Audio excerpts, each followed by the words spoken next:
And we are back for another Rooted in Sports Tuesday. Obviously, this time I don't got my better half Swan Don, but I was able to get somebody else phenomenal, Isaiah Kitt. Might as well be a member of the podcast because I swear to God he's been on here so much. But I had to get him on. Zay, what's going on, man? How you doing, Kenny? How you doing, Kenny? I'm doing fine. I was looking up before we started. I was like, wow, this is episode 38. I wonder. Uh-huh. I'm gonna go back after this, and I'm gonna like count out how many times I've been on, Uh-huh. because I'm like, oh wow, pretty up there. Like you guys are pretty consistent with the uploads and the streams. But I'm just Uh-huh. happy to be on. Got some exciting topics, so I'm excited. Oh yeah, man. Always. We gotta stay consistent. Some people, it's funny. Yeah. Because we do this podcasting thing. I also have my own podcast outside of this, and I know Zay, you do your thing, but you never know who's listening. And it's just funny for me to walk around and people, people I know be like, man, I'm getting tired of seeing your ass on Facebook, man. I've been watching your sports show. So it's little stuff like that. So we do it for the people. Yeah, no, I have those same like encounters like on a Uh-huh. college campus where like people be like, you gotta do the talking sports. I was like, yeah, I'm that guy. Hey, look, you're him. You like, yeah, that's me. It's like the snap super famous. It's like the snap like uh, Uh-huh. you're him. Yeah, that's me. Uh-huh. Nah, 100%. So, like you said, we got some exciting topics. Yeah, Obviously, we'll be talking. We'd be crazy to not talk a little bit of college football after this last really really fun weekend, and things are starting to boiling down. We're kind of settling, walking into bowl season. So we'll talk some college football, and obviously NFL season is. We're past the midway point, right? We're getting closer and closer to the playoffs, and that the standings and the playoff pictures coming together. But I wanted to argue conferences, so we're gonna look at both the NFC and AFC, who the top teams are, who the studs are, who the duds are, and just do an overall comparison. And then obviously we'll do our weekly recap and predictions, and then we got some two fun basketball topics coming up, man. Because right now the reigning NBA champions don't look pretty. They don't look good right now. they don't. So so let's get into this intro, and then let's enjoy the action.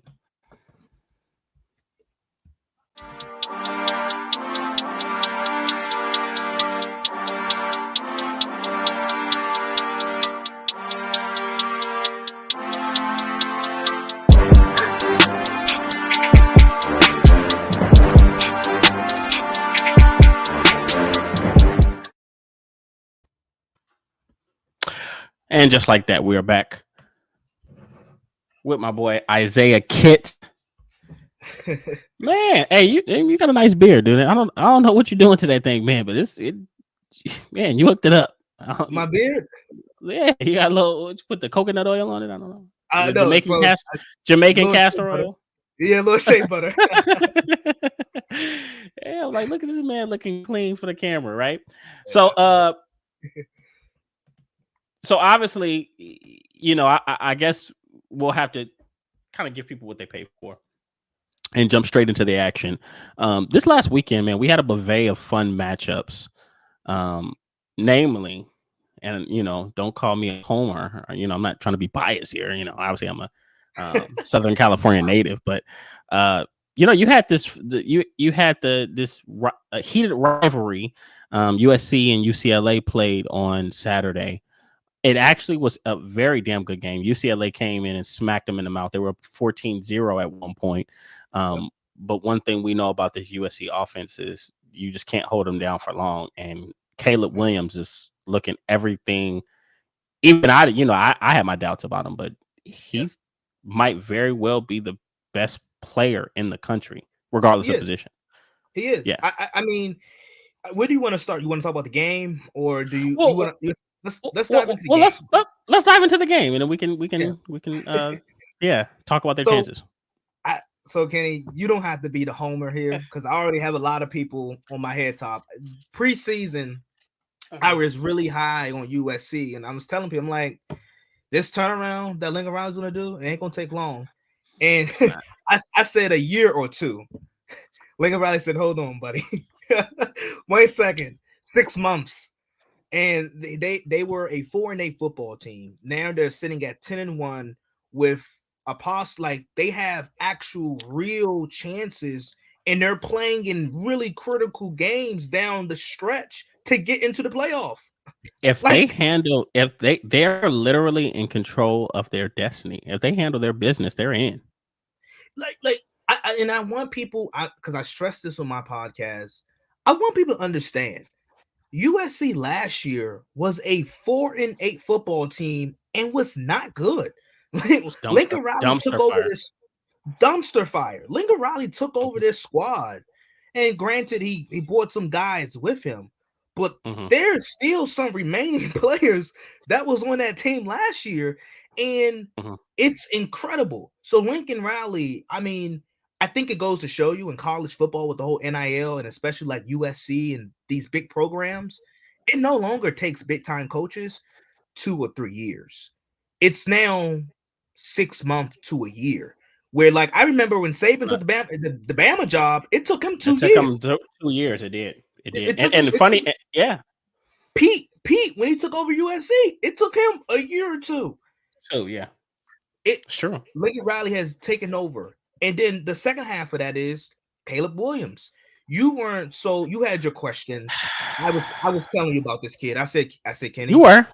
I was telling people, I'm like, this is the best player in college football. And I think his Heisman, out of the betting odd websites, he came in, like he started last weekend coming into the game. He was like 5th. After the game, he shot up to 2nd behind CJ Stroud. And you just look at the performances from some of the candidates. It's hard to say that he's not the front runner, but regardless if he wins the Heisman or not, I think this is fact. He is clearly the MVP of college football because there's no one team that relies more on one player. That's a fact. Than USC does, and that's a fact. It's not just offense. Because we look at defensively how USC plays. Obviously, they have their struggles in stopping anything. They would have a hard time defending me and you. But Caleb, SC, they have some. They're like early in the season, their defensive stats was really deceiving because they led the country in turnovers, they led the country in sacks. They led the Pac-12 in interceptions. It's like, oh, this USC defense can play. Well, they were able to put those numbers and stats together because of the greatness of the offense, where the offense would start off hot. They would have a lead. And then when you have the lead, teams turn into one dimension. They have to throw the football so you can pin your ears back. You can bring your best pass rushers. Jump routes. You can jump routes. You can do all kind of crazy stuff. Jump routes. You can take a lot of chances. So it's not just Caleb impacting the offense. Obviously, 503 yards this past week versus UCLA. But it's the mere fact that, like, hand in hand, this is their play style. And I think I said it early on in the season before the Utah game where I predicted USC would lose. I said USC, they do the best job in the country in masking their deficiencies because their offense is so potent and so unstoppable where their offense has to play a certain way so their defense doesn't get exposed as much. And you know what I think scares me a little bit more about this USC offense is that with them, it's not a matter of if, it's a matter of when. When? Because they may have slow starts. We saw it on Saturday. But it's like 1 minute they'll have 0 points. And then the next minute they have 28 points. Like they score in bunches. They're very like, I mean, I know people always, specifically for Caleb Williams, they always give him the Pat Mahomes comp, but they're very Kansas City like in that way. Very Kansas City like, where they can just score in bunches and the shit will catch you off guard. You're like, where the hell did this come from? It happened on Saturday. Go ahead. It happened on Saturday. No, I mean, no, you kind of hit it right on the head. It happened on Saturday in UCLA.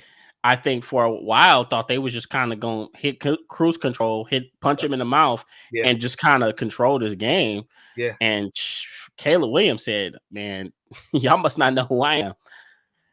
And I mean, it started, and I tweeted it out during the game. I'm like, USC, they were moving the ball. SC, they just had some miscues, a missed kick, missed field goal. They got stopped on fourth and short in the red zone. So like in terms of them getting off to a slow start, it's very Kansas City like.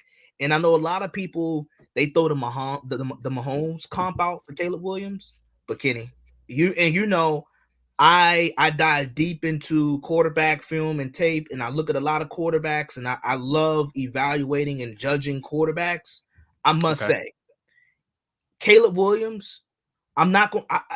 He is the closest thing as a prospect that I have seen to Patrick Mahomes. In terms, it's in terms not even just the size and the frame, because their size and frame is really similar, but the arm angles, the different torque, the off-platform throws, like it's incredible, and it's like Caleb becomes more accurate when he is on the move and outside of the pocket. It's uncanny. Yes. In the way that he does it. And, you know, I remember, I want to say, I don't know if it was in the third quarter, he threw that sideline throw to Ford. And he threw it going to his left.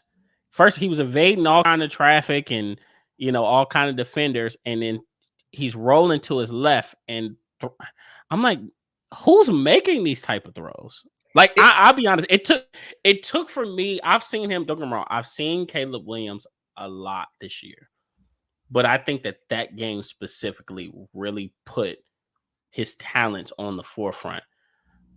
Because, I mean, I think we can be real about this. If he's anything less than the player that he is, especially as an athlete, USC doesn't win that game. USC they don't win that game at all. They don't win that game at all. And I mean, they would be like old USC and get punched in the mouth and get beat up by that team. Yep. They would be exactly. Like Clay Helton USC. Clay Helton USC teams. Mm-hmm. And I think with Caleb, it's this, like you said it's this uncanny ability to just make these throws. Like when I watch Mahomes, it's not that like it's the different sidearm throws and so forth, because a lot of these private quarterback trainings, they're teaching these young kids to throw sidearm in different angles, but it's the ability to make it just look easy. It looks easy when Mahomes does it. It's I'm gonna throw another word out. It's the calmness. Yeah. It's how, like, I mean, you got defenders all in this man's face, you know, all different sides of him coming to sack him. And it's almost like Caleb Williams is very confident in himself as a player, in himself as a player. Like, he doesn't get rattled. And I think that's what impressed me the most, because that UCLA defense, that they did a great job. I'm watching them rush. I'm like, these guys are getting good rushes on him, but he's evading a rush, and you give him that guy one little slither of open air, and he's ripping it. He's letting the ball go, and he's making that throw. You speak to his performance, and we talk about the Heisman Trophy. That was a Heisman type moment. Like him in the Rose Bowl, UCLA. It's a home game, quote unquote, for UCLA. It's this game has, you know, right? This game has nothing but playoff implications surrounding it. If SC loses, there's no chance for the Pac-12 to have any type of representation. SC doesn't make it, and the mere fact that he was just able to just step up and deliver the way he did with 500 yards of offense. And I pointed this out. I'm like, people, this was a great game, and this was like, quote unquote, his Heisman moment. But he's been having a great year all year. And these last 5 games in particular, where he hasn't necessarily had all his weapons, his run, Travis Dye went down, Jordan Addison, which was big for them. Travis Dye was which was big, huge, big loss for them. because he was the heart, like he felt like kind of like the heart and soul of the team. Yeah. He had been around the conference. He really seasoned guy and player, really good player, blue collar guy. Yeah, productive. They was missing Jordan Addison for a couple weeks. Jordan Addison just came back a couple weeks ago. So you look at what he's been doing the last 5 games. It's just phenomenal. And then shouts out to the defense. The defense made a play when they needed to make a play. So we talking a lot about Caleb and the offense, and rightfully so, deservingly so. But in terms of the defense made a play when it was time to be made. Well, that's been their defense's bread and butter all season. They've been a turnover base. For them, it's okay. We gonna hold on for dear life, and let Caleb, win this game in a punching in a slugfest, and we just need to get him. We just need to flip the field 1 to 2 times. Yeah, we win. That's literally been their game plan. So, I mean, you're right. They did do what they had to do to ultimately win the game. But I want to ask you. Go ahead. I was going to say, we also talked about Travis Dye and his injury, and I was really concerned because I'm like, okay, SC can't really run the football. Austin Jones really came up and performed. So go ahead. Yeah. I just throw that out there because I was worried about the running game. True, and me as well. But I mean, one thing about, especially. Well, Power 5 schools in general, but especially once you get to the bigger universities, I think USC is kind of putting itself back in that slowly but surely. I'm not jumping the gun here, but they're slowly putting themselves back in the conversation with the elite programs in college football, i.e. the Alabamas, i.e. the LSUs, the Georgias, right? I think that USC is putting themselves back there. And when you get in these big programs, you have kids that, I even talked about on my other podcast, do stars become stars because of athletic or pure ability or because of opportunity? And I think opportunity is big. So you have a lot of kids that play for these big elite programs that are backups. I mean, let's be honest. Joe Burrow was a backup at Ohio State. Now he's one of the better quarterbacks in the National Football League. So once again, just kind of going back to Austin Jones, I think he, you never want a guy to get hurt, especially somebody as special as Travis Dye, but he saw his opportunity. He's like, shit, I'm about to take full fucking advantage of this shit. And to your point, so these big elite programs, they may not have the second, third string guys are really good. They're really good. You guys never forget that Alvin Kamara was a backup at Alabama. Never forget that. Jacobs, a deep running back room. I want to say it was Josh. Was it Josh? T.J. Yeldon was there. I think Derrick Henry was there. Kenyon Drake. Look, so that should show you. Watch this. And all of these guys have played meaningful snaps in the National Football League. So yeah. So you just never know who's waiting in the wings to get their chance and make the most of it. But let's talk about USC's before we move on. Let's talk about ultimately what this picture looks like for them moving forward.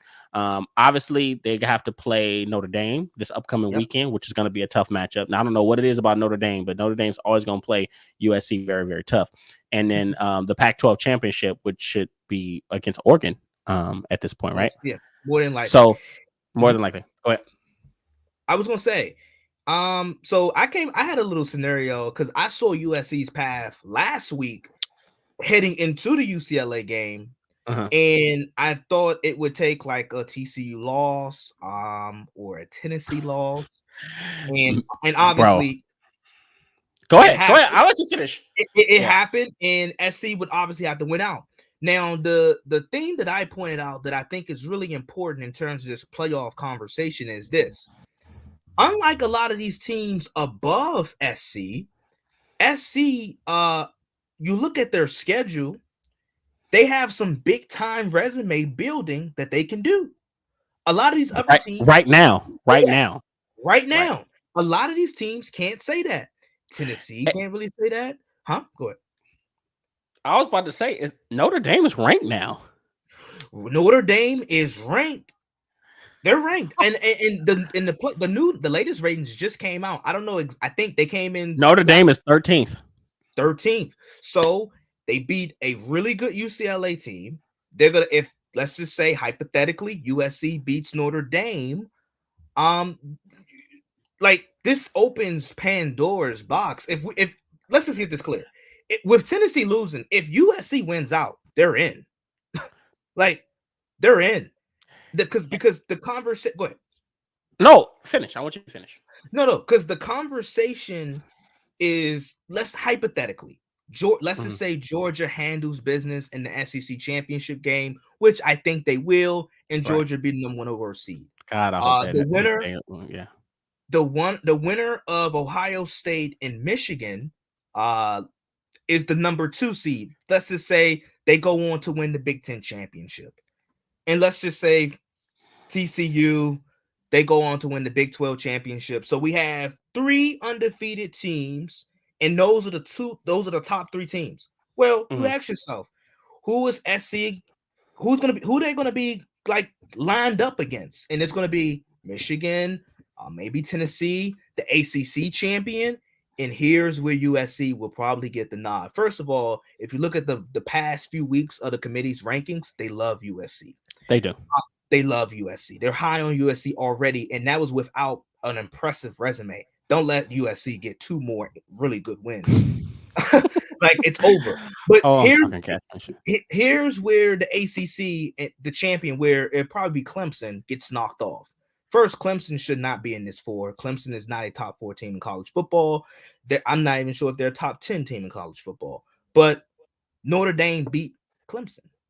They beat the dog shit out of them. By the way, they pummeled Clemson so bad, where Clemson's best unit on their team is their defensive line, and you would think they would be able to stop Notre Dame run because Notre Dame offensively is one-dimensional. No, Notre Dame went out there, dropped 35, and beat Clemson by 21 points. So you ask yourself, do you get an edge to Clemson or USC? You get the USC because USC beat Clemson.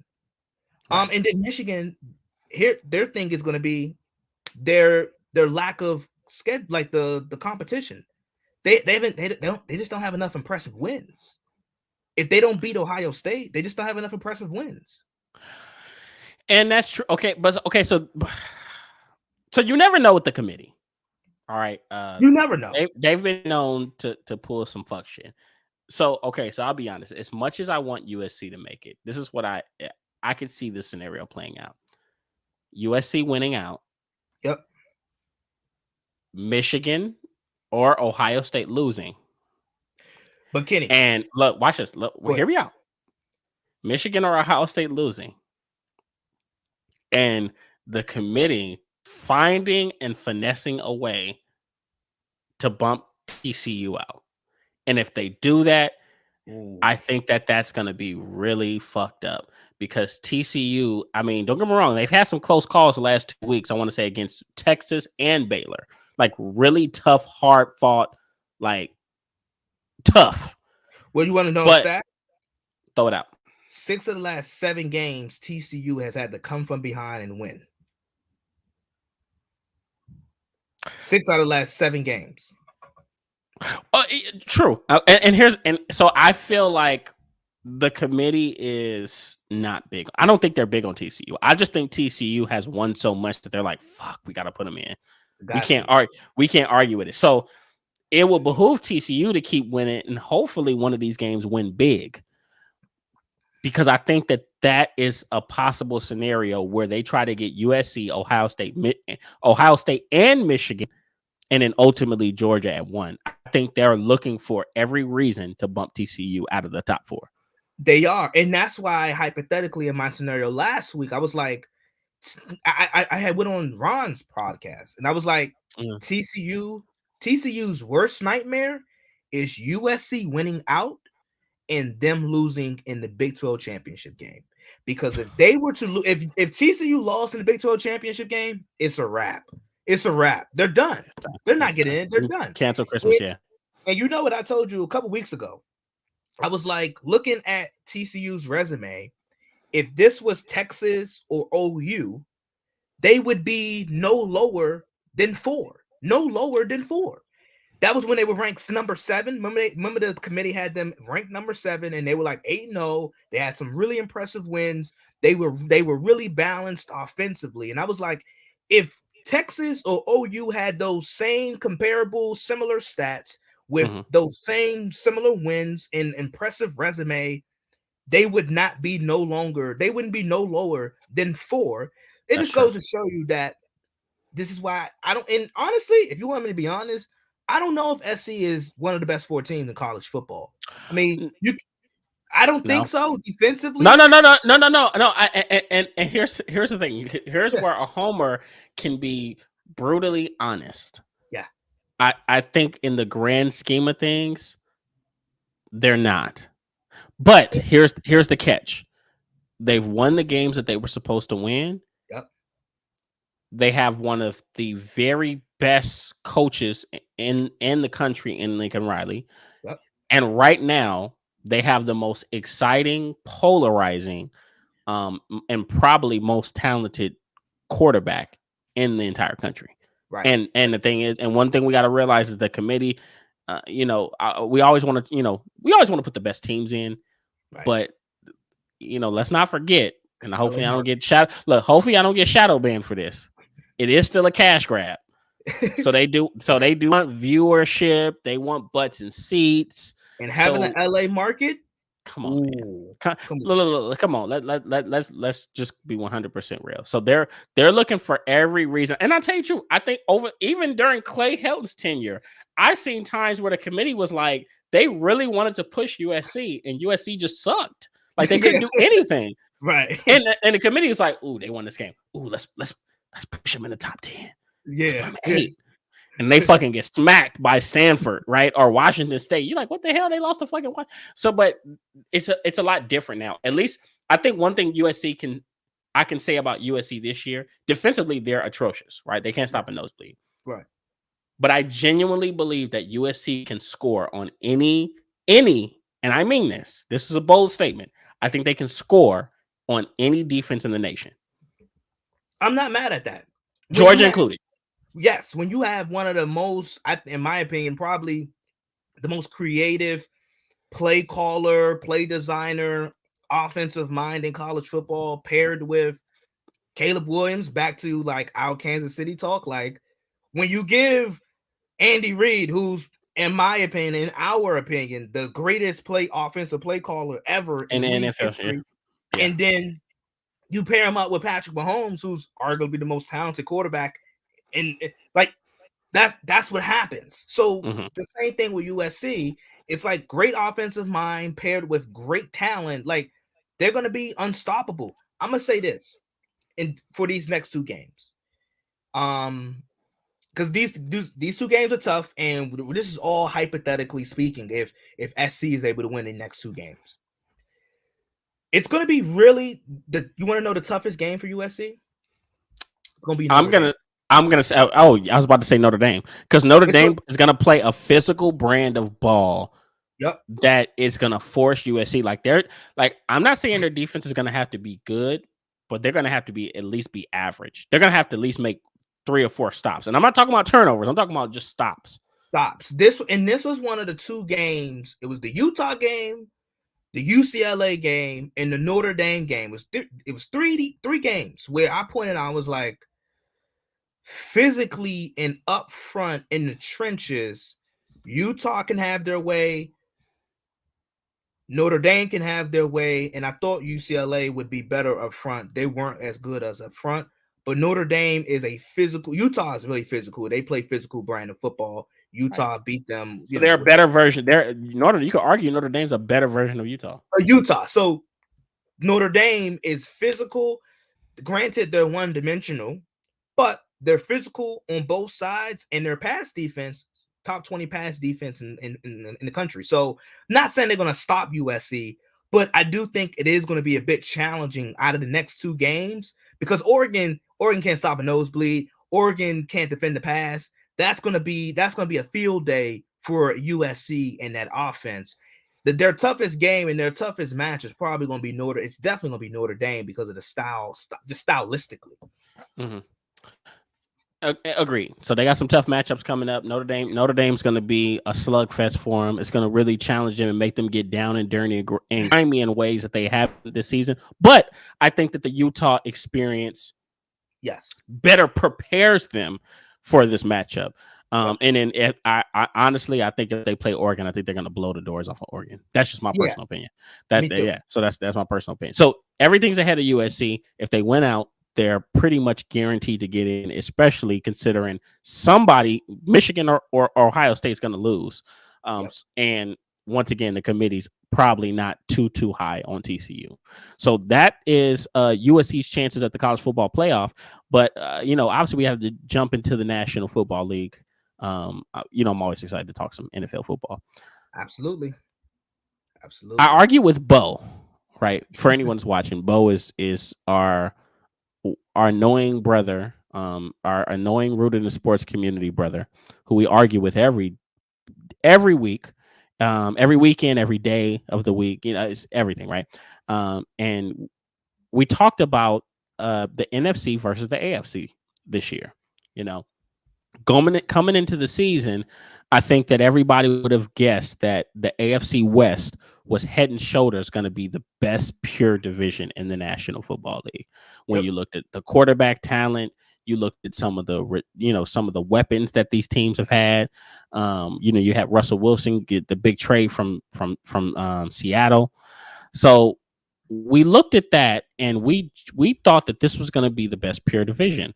But outside of that, the entire conference, people thought the AFC was a better conference because most of the better quarterbacks in the league are in the AFC, right? From Lamar Jackson, Josh Allen, Patrick Mahomes, right? Justin Herbert. So I want to know your opinion. I have my opinion, but I want to know your opinion.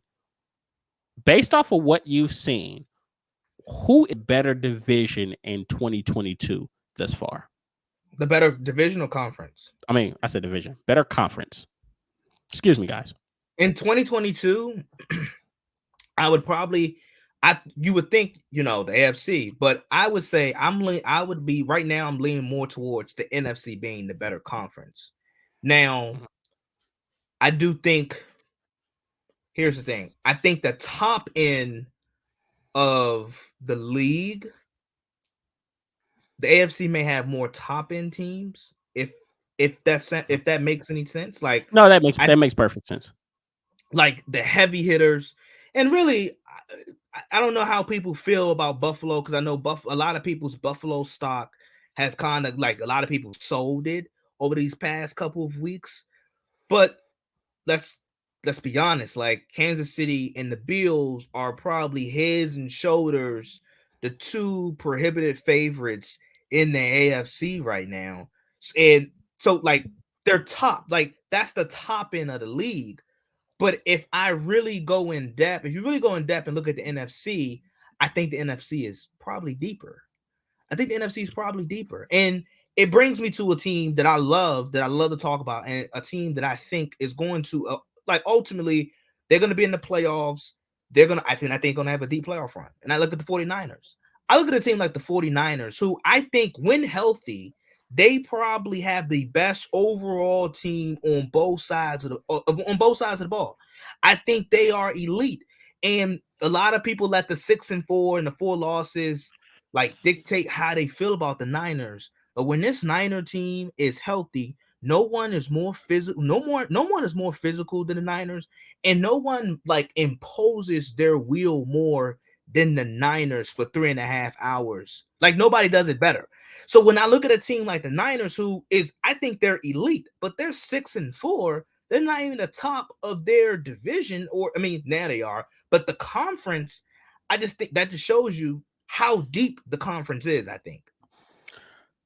So I would agree with you on a few of the points that you hit. I can tell Kenny don't like that in the 49ers take. I think they're I'll be honest. I mean, once again, because I argue for the NFC as well. I think right now it makes, who would have thought that I knew the NFC East was improving, but who would have thought the NFC East would have been the best conference in the National Football League? I mean, the best division. I keep switching them. The best division in the National Football. They are, head and shoulders. They're better than everybody else, and they're beating everybody else. But when people talk about the 49ers, I love the talent. No, look.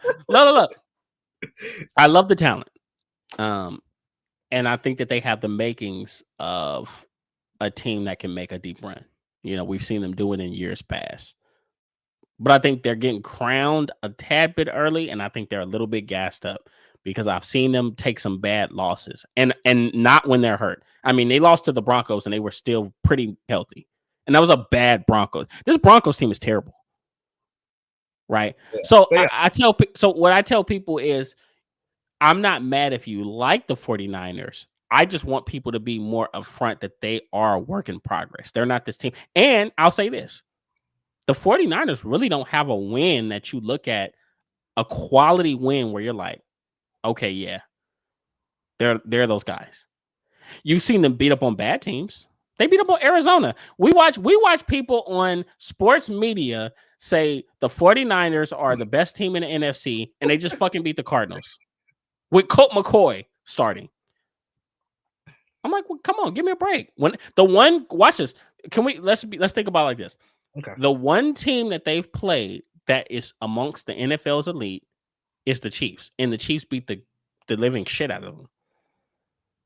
Well, okay, I think there's more context, a little bit of context to that, but go ahead. We talking about the AFC. Yeah, NFC. You see, he got to be carried over into another thing. This is how sports guys go. Yeah. But when looking at the AFC, it's really just top heavy to me. Like, to me, Kansas City is better than everybody else.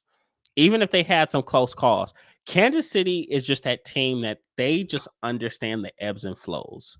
Yep. They take their blows, they take their licks, but they understand how to navigate through a season. Like, the truth is, I normally don't like to say this, but that championship pedigree matters.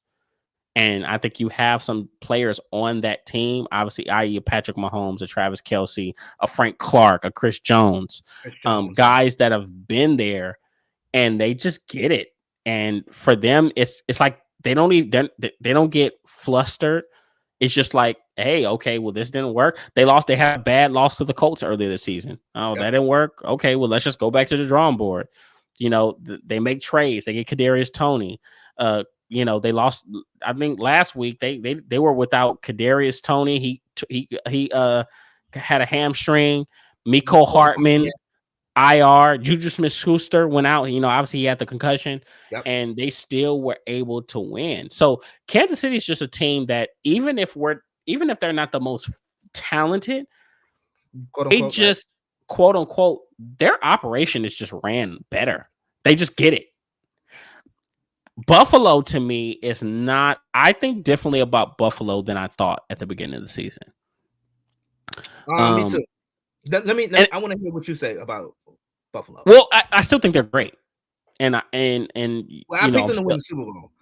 And watch this, and you wouldn't be wrong if you said that. I'm not saying that they're not no longer amongst the top 2 or 3 teams as far as contending wise. I just don't think they're the overwhelming force that we thought they were earlier in the season. Kenny, don't you get this little feeling? Because I picked them to get to win the AFC, and I say all this because, like, I think Kansas City's great. I think they're awesome, and I think they're the best team in football right now. And I stand by it.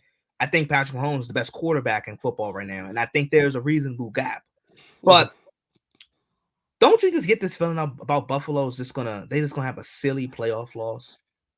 Like, I could see. I think their over dependence of Josh Allen, if they don't emphasis on correcting that within this next 6 or 7 games, it'll come back to bite them. And if he doesn't hurt, he's gonna probably make some crucial mistakes, because they're overusing them. I like what they did last week running the ball with Singletary and Cook.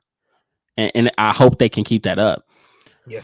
But and it's not even just let's escape the running game because that's the biggest. It's not just a narrative, but that's the biggest truth. Everybody understands that. Everybody knows that about Buffalo. They have to run the football better. But let's look at their defense. Their defense is actually pretty damn good. But I think that they've shown in recent weeks that they can be ran on. They can be had on the ground. They're kind of similar to Philly in that way. Great personnel all across the board. Secondary, linebacker. They have a nice front seven with a nice variety of different talents, speed rushers, power rushers, but they can be ran on. So one thing I told people, when looking at Buffalo, is that do I think Buffalo is a Super Bowl caliber winning team? 100%. For sure. But I also think that the difference between Kansas City and Buffalo is I think Buffalo needs the right matchup. I think if Buffalo plays a Philly, I don't think that's a good matchup for them. I think if they play San Francisco, I think that's a bad matchup for them. Bad matchup. I'll tell you this, and I'm not even being a homer with this. If they play Dallas and they don't run the football, that's a horrible matchup for them. And Dallas will be licking their chops like, man, you mean to tell me they're not running on us? Because Dallas can't stop the run. Right? Yeah. So, it's little things like that. Now, as far as Kansas City is a very complete football team. They can defensively, they've gotten substantially better. They're adequate at stopping the run. Yes. They can, they're at least favorite, they do a pretty solid job against the pass. They have pass rushers. Yeah. They can run the football for the first time and God knows when. And they have a buffet of different weapons that they can throw at you, especially come playoff time. Mecole Hardman will be back. Juju Smith-Schuster being there, and Kadarius Toney will be fully implemented into the system. So Kansas City's a team that it doesn't matter who they play, anywhere, any place, they're built to beat any team, and that is what's impressed me the most about them.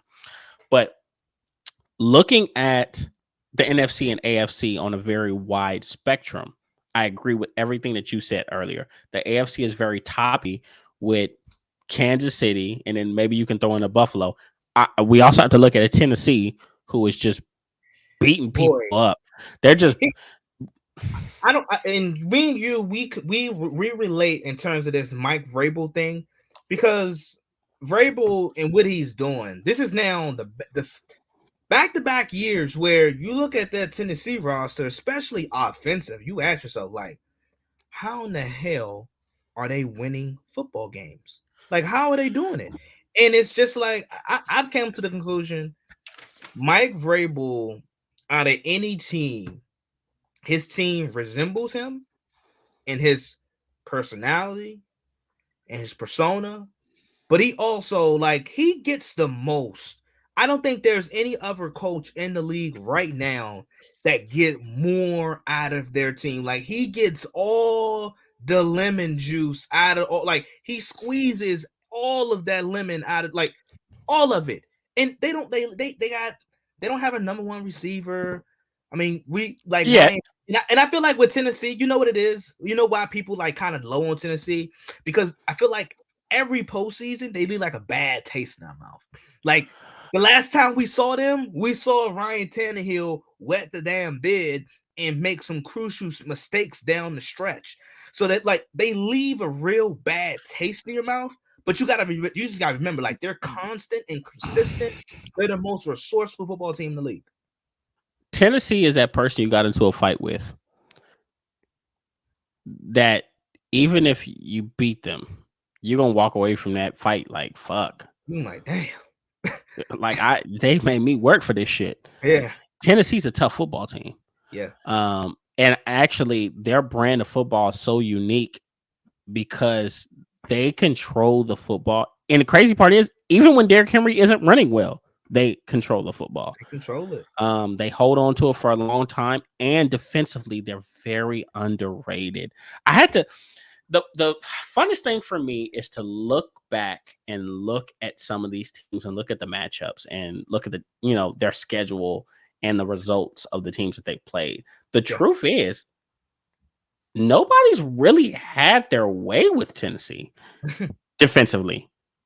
Like, they've lost games. Huh? Not even Kansas City. Not even Kansas City.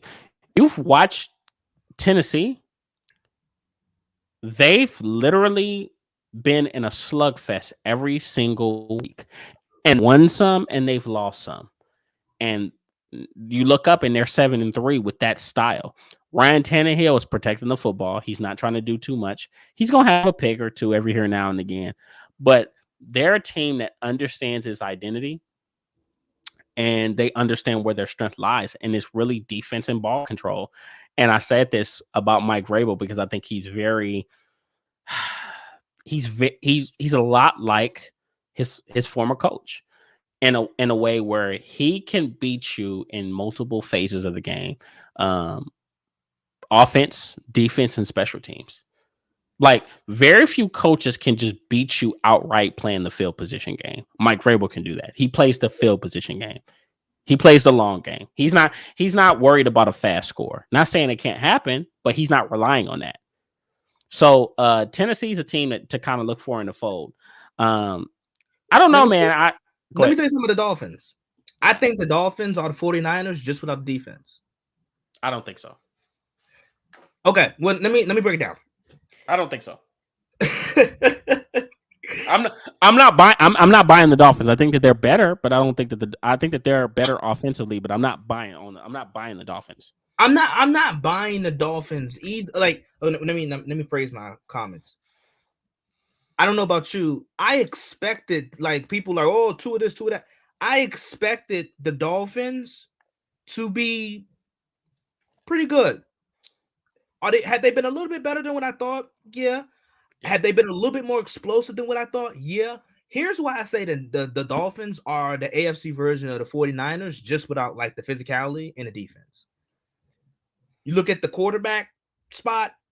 I think Tua, as great as a year as he's having, I think Tua is closer to Jimmy Garoppolo than he is Patrick Mahomes, than he is Joe Burrow, than he is Justin Herbert, than he is Josh Allen. I think he's closer to Jimmy Garoppolo. I look at some of the Mike McDaniel, the head coach, comes from the Kyle Shanahan lineage, comes from the Kyle Shanahan tree.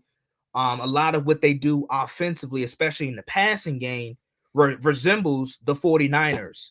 I just don't think the Dolphins have the same adequate defensive players at literally every single level and talent that the 49ers have. But stylistically, in terms of the coaching, in terms of the quarterback play, and what you see offensively from the Dolphins, especially in the passing game, it resembles a lot of the Niners where Kyle don't ask. Well, Kyle's philosophy is like he wants his quarterback to get the ball out quick, get it to your playmakers, let them do the rest. And that's what you're seeing in Miami.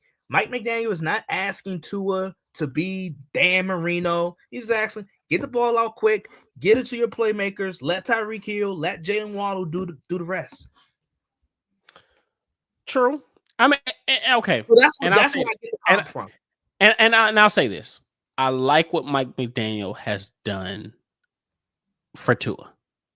I think, if anything, and here's the thing. I think that the Dolphins would have been exactly where they are record-wise had Brian Flores still been there. So, but it looks different because now we're getting more progression, and you see Tua's more confident, and almost to the point to where he's like, I'm that fucking guy. He's almost like, I don't want to say arrogant, but he's kind of to the point to where he's like, he's kind of smelling himself a little bit. Like, I can do this shit. Him. Yeah, I'm him. Exactly. And you like it. So I think that's what the allure, that's what Mike McDaniel brought to the Miami Dolphins from an offensive standpoint. But to me, defensively, I'm not going to say I think that they're not as good as they're not as good as they were defensively under Brian Flores. Their defense is no longer the strength that it once was. Well, that's what we kind of expected that, did we? Like, we kind of expected yeah, but you look at some of the names and you expect a little bit more. Melvin Ingram, you got the kid, the kid they drafted out of Miami, the defensive end, number 15. They just traded for Bradley Chubb. They got a buffet of big names. Xavier Howard, Byron Jones, right? He used to play for the Cowboys. They have a buffet of big names. And defensively, they're still a little subpar sometimes. That's what kind of takes me aback. I can't compare them to the 49ers only because one thing I can say about the 49ers is they're a complete team. They're a very complete team. Okay. And that's the only reason I won't respect that comp. Or I don't like the comp. Yeah. Okay, and that's where, like, okay, I think offensively, it's a lot of it has to do with offensively. So maybe I shouldn't say the Dolphins are offensively. They do complement the Niners, and they look a lot like the Niners in terms of their passing game. I'm interested because how do you feel about Minnesota? Because they're 8-2, and I know a lot of recency bias. People are so recency bias in terms of like we rely on that so much, and they had the blowout loss, got killed by the Cowboys. But for me, when I look at the Vikings, first I think the stat that's always just interesting to me in terms of the NFL is 1 year, like the Vikings last year. They lost every game decided by 6 points or less. Now, this year, they're winning every game decided by 6 points or less. And I think I often tell myself some of that has to do with like luck. Like I've seen it happen with my Cowboys, where 1 year we win all the close games, the next year we lose all the close games. A lot of it has to do with luck, but I think some of it has to do with I think they're probably just good, really good situationally. I think the one thing, the couple things with this Vikings team is first, their point differential is -2. That's terrible for an 8-2 team. That's a huge stat. I know that's small. I think that's the first time it's ever happened in the league. Yeah, history. like so, 8-2 team have a -2 point differential. Right, and then I look at obviously from the quarterback standpoint, Kirk Cousins. He is who he is, right? He's not bad. You're never gonna stink when Kirk Cousins is your quarterback, but we all know that there is some limitations there with Kirk Cousins, and in big moments he has a tendency to fold. And then defensively, as you saw versus Dallas, but I kind of been seeing this week in, week out, even the games that they won, even that Buffalo game that they won. Minnesota is really, really susceptible to big plays. They give up big chunk plays defensively. So, and I agree. But I will say this. I will simplify Minnesota. First of all, Minnesota's a good football team. They're a good football team. They're 8-2 for a damn reason. So I want to tell people, put respect on them. They're not they're not It's no fly by night. No. They're a legitimate playoff team. But this is one thing I've noticed about Minnesota. They are a good team that is not extraordinarily great in one area. I think that they're situationally good. They're well coached. I think Kevin O'Connell's doing a great job year one. And they have talent at certain positions, but they don't do anything extraordinarily great. I mean, what's one thing you look at Minnesota that you're like, oh my God, they're gonna dominate me in this area? Because you don't know. Because let's be honest, Dalvin Cook is a great player, but Dalvin Cook doesn't go for 150 yards every single week. Justin Jefferson has times where he doesn't show, where he'll only have 78. No, he's having a great season. I'm not taking anything away from him. He's a great player. But I think that teams know that if they put enough resources, they can minimize the impact of Justin Jefferson. Right. Defensively, they have a very good pass rushing duo in Zadarius Smith and Daniel Hunter. Yeah. I mean, do you look at them and say that, these guys are going to wreck the game for me?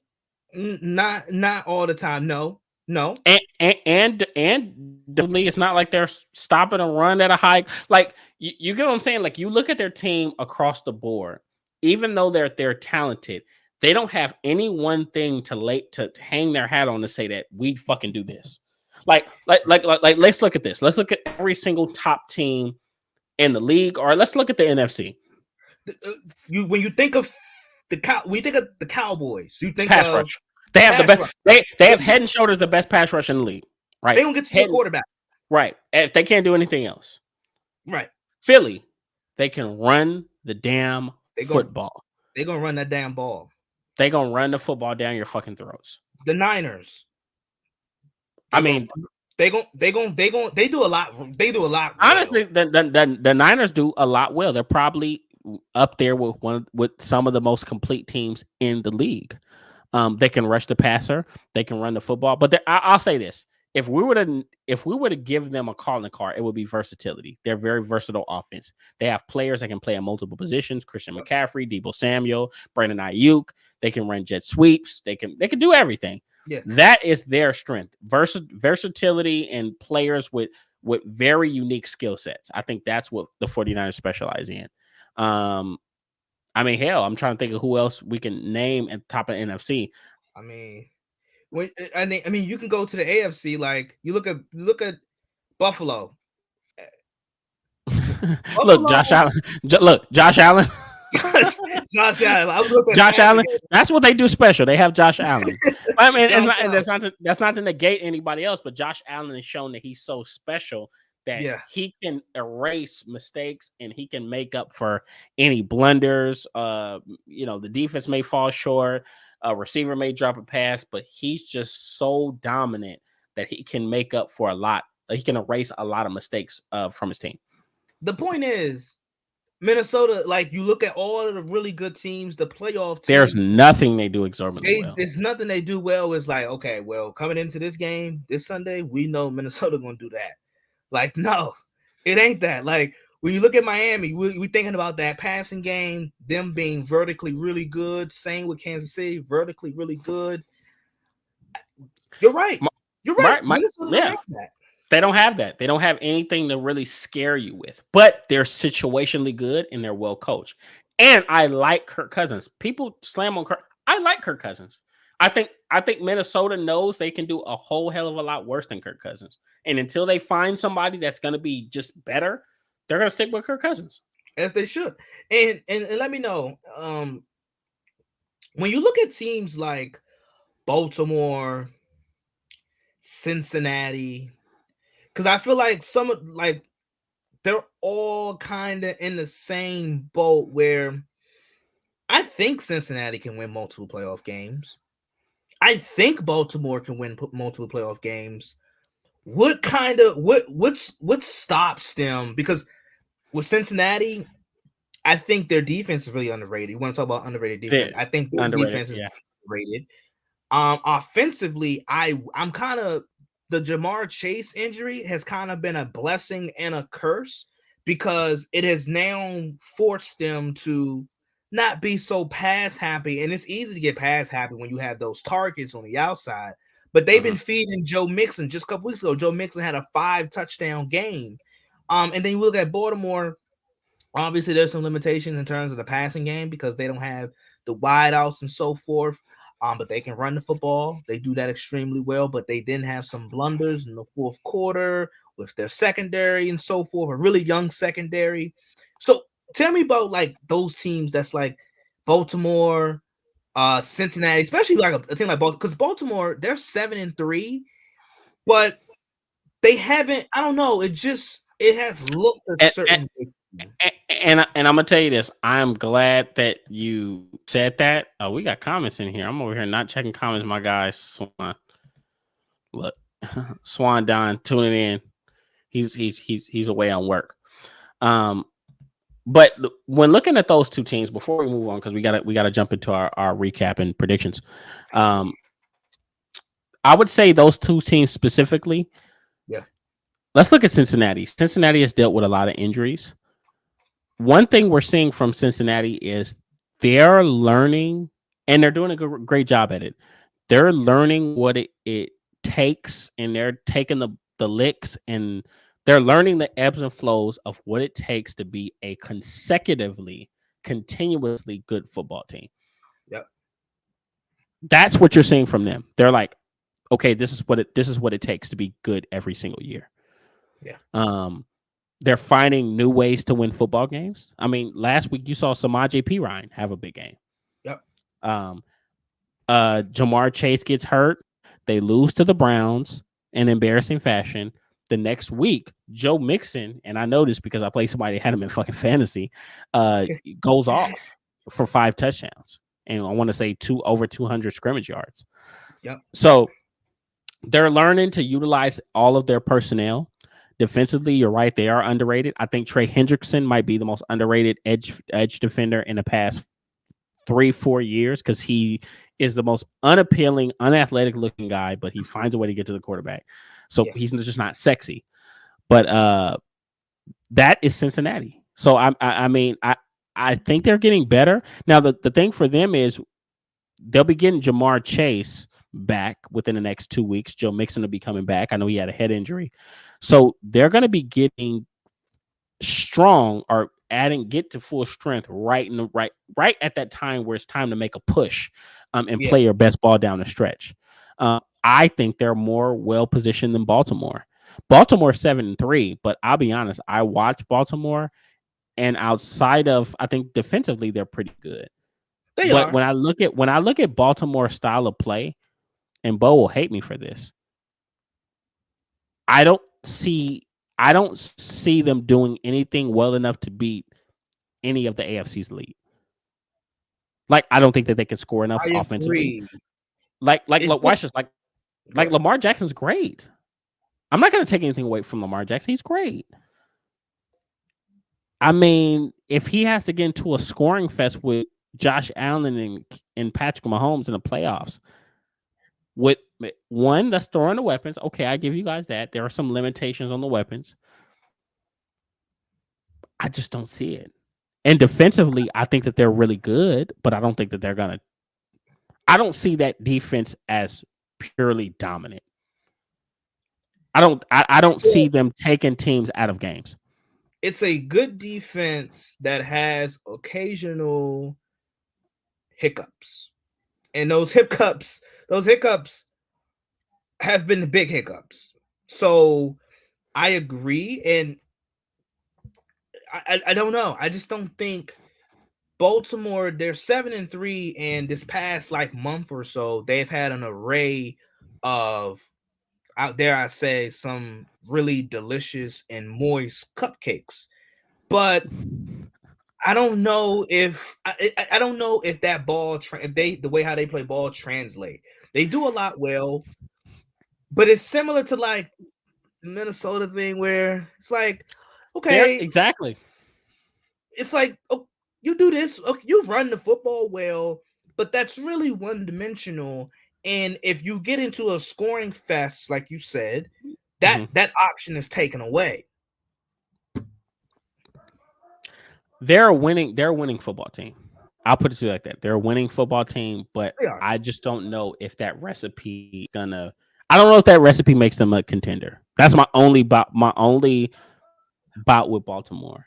Whereas we just talked about a Cincinnati. Cincinnati has a whole nother level that they can rise to with Jamar Chase in the lineup. That can rival any team. And we've seen it. We've seen it. And defensively, we can argue that they're better defensively now than they were last year. They're they understand who they are. Now they have some losses. They lost Chidobe Awuzie, which I think was a crucial loss because he was playing some good ball for them. But that's a good defense. And Trey Hendrickson is an elite player by every measurement. So I mean, I think Cincinnati's a little bit more positioned to make, how can I say it? To make a deeper run and to challenge some of the heavyweights in the AFC. But we got to take a step back, look at it from a broad perspective. Once again, just looking at, we talked about a buffet of different teams. I just genuinely think that the NFC is the deeper conference, and you have more parity because there's more competition. The teams that used to be, people say that the NFC sucks because the teams that used to be elite aren't elite anymore. But that doesn't mean that the NFC isn't good. That just means that the lesser teams have risen up. The Falcons they've gotten better. The Falcons have a realistic chance of winning their division.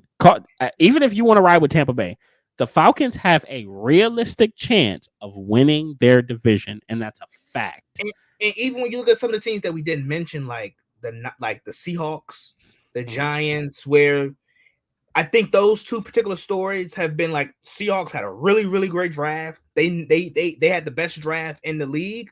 And then Pete Carroll's just been coaching his ass off. Pete Carroll's showing people I'm a good coach. I can coach still. And the same with Brian Daboll in New York, where it feels like a great coaching story. And he's just Like Daniel Jones, he kind of got back into his old ways, but for the most part, he's been able to transform Daniel Jones into a guy that just doesn't turn the ball over, and they've been getting the ball to the right player in Saquon Barkley. For the most part. So even when you look at teams like that, like it's not easy playing up against the Seahawks. It's not easy. No. Yeah, you gonna play some football now. They're a well coached physical football team. I just think once again, I just think you look at the NFC as a whole. Some of these AFC teams, if you got to play a team like Washington is a good football team. I'm not saying they're great, but Washington they will beat the fuck out of you defensively, and that defensive line is ferocious.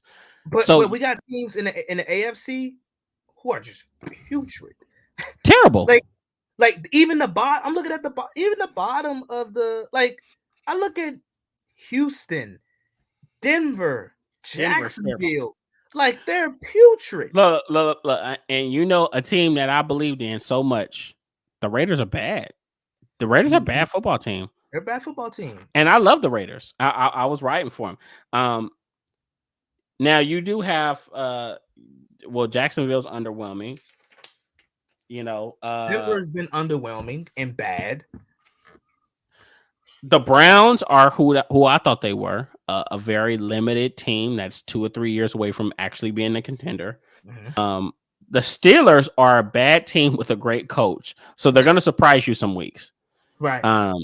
They're going to surprise you some weeks, and they're gonna fight, but offensively they're just not advanced enough. Kenny Pickett's making strides, but they're just not advanced enough offensively to ultimately win a lot of football games. And defensively, they're no longer the same dominant force that they once was. So a lot has changed.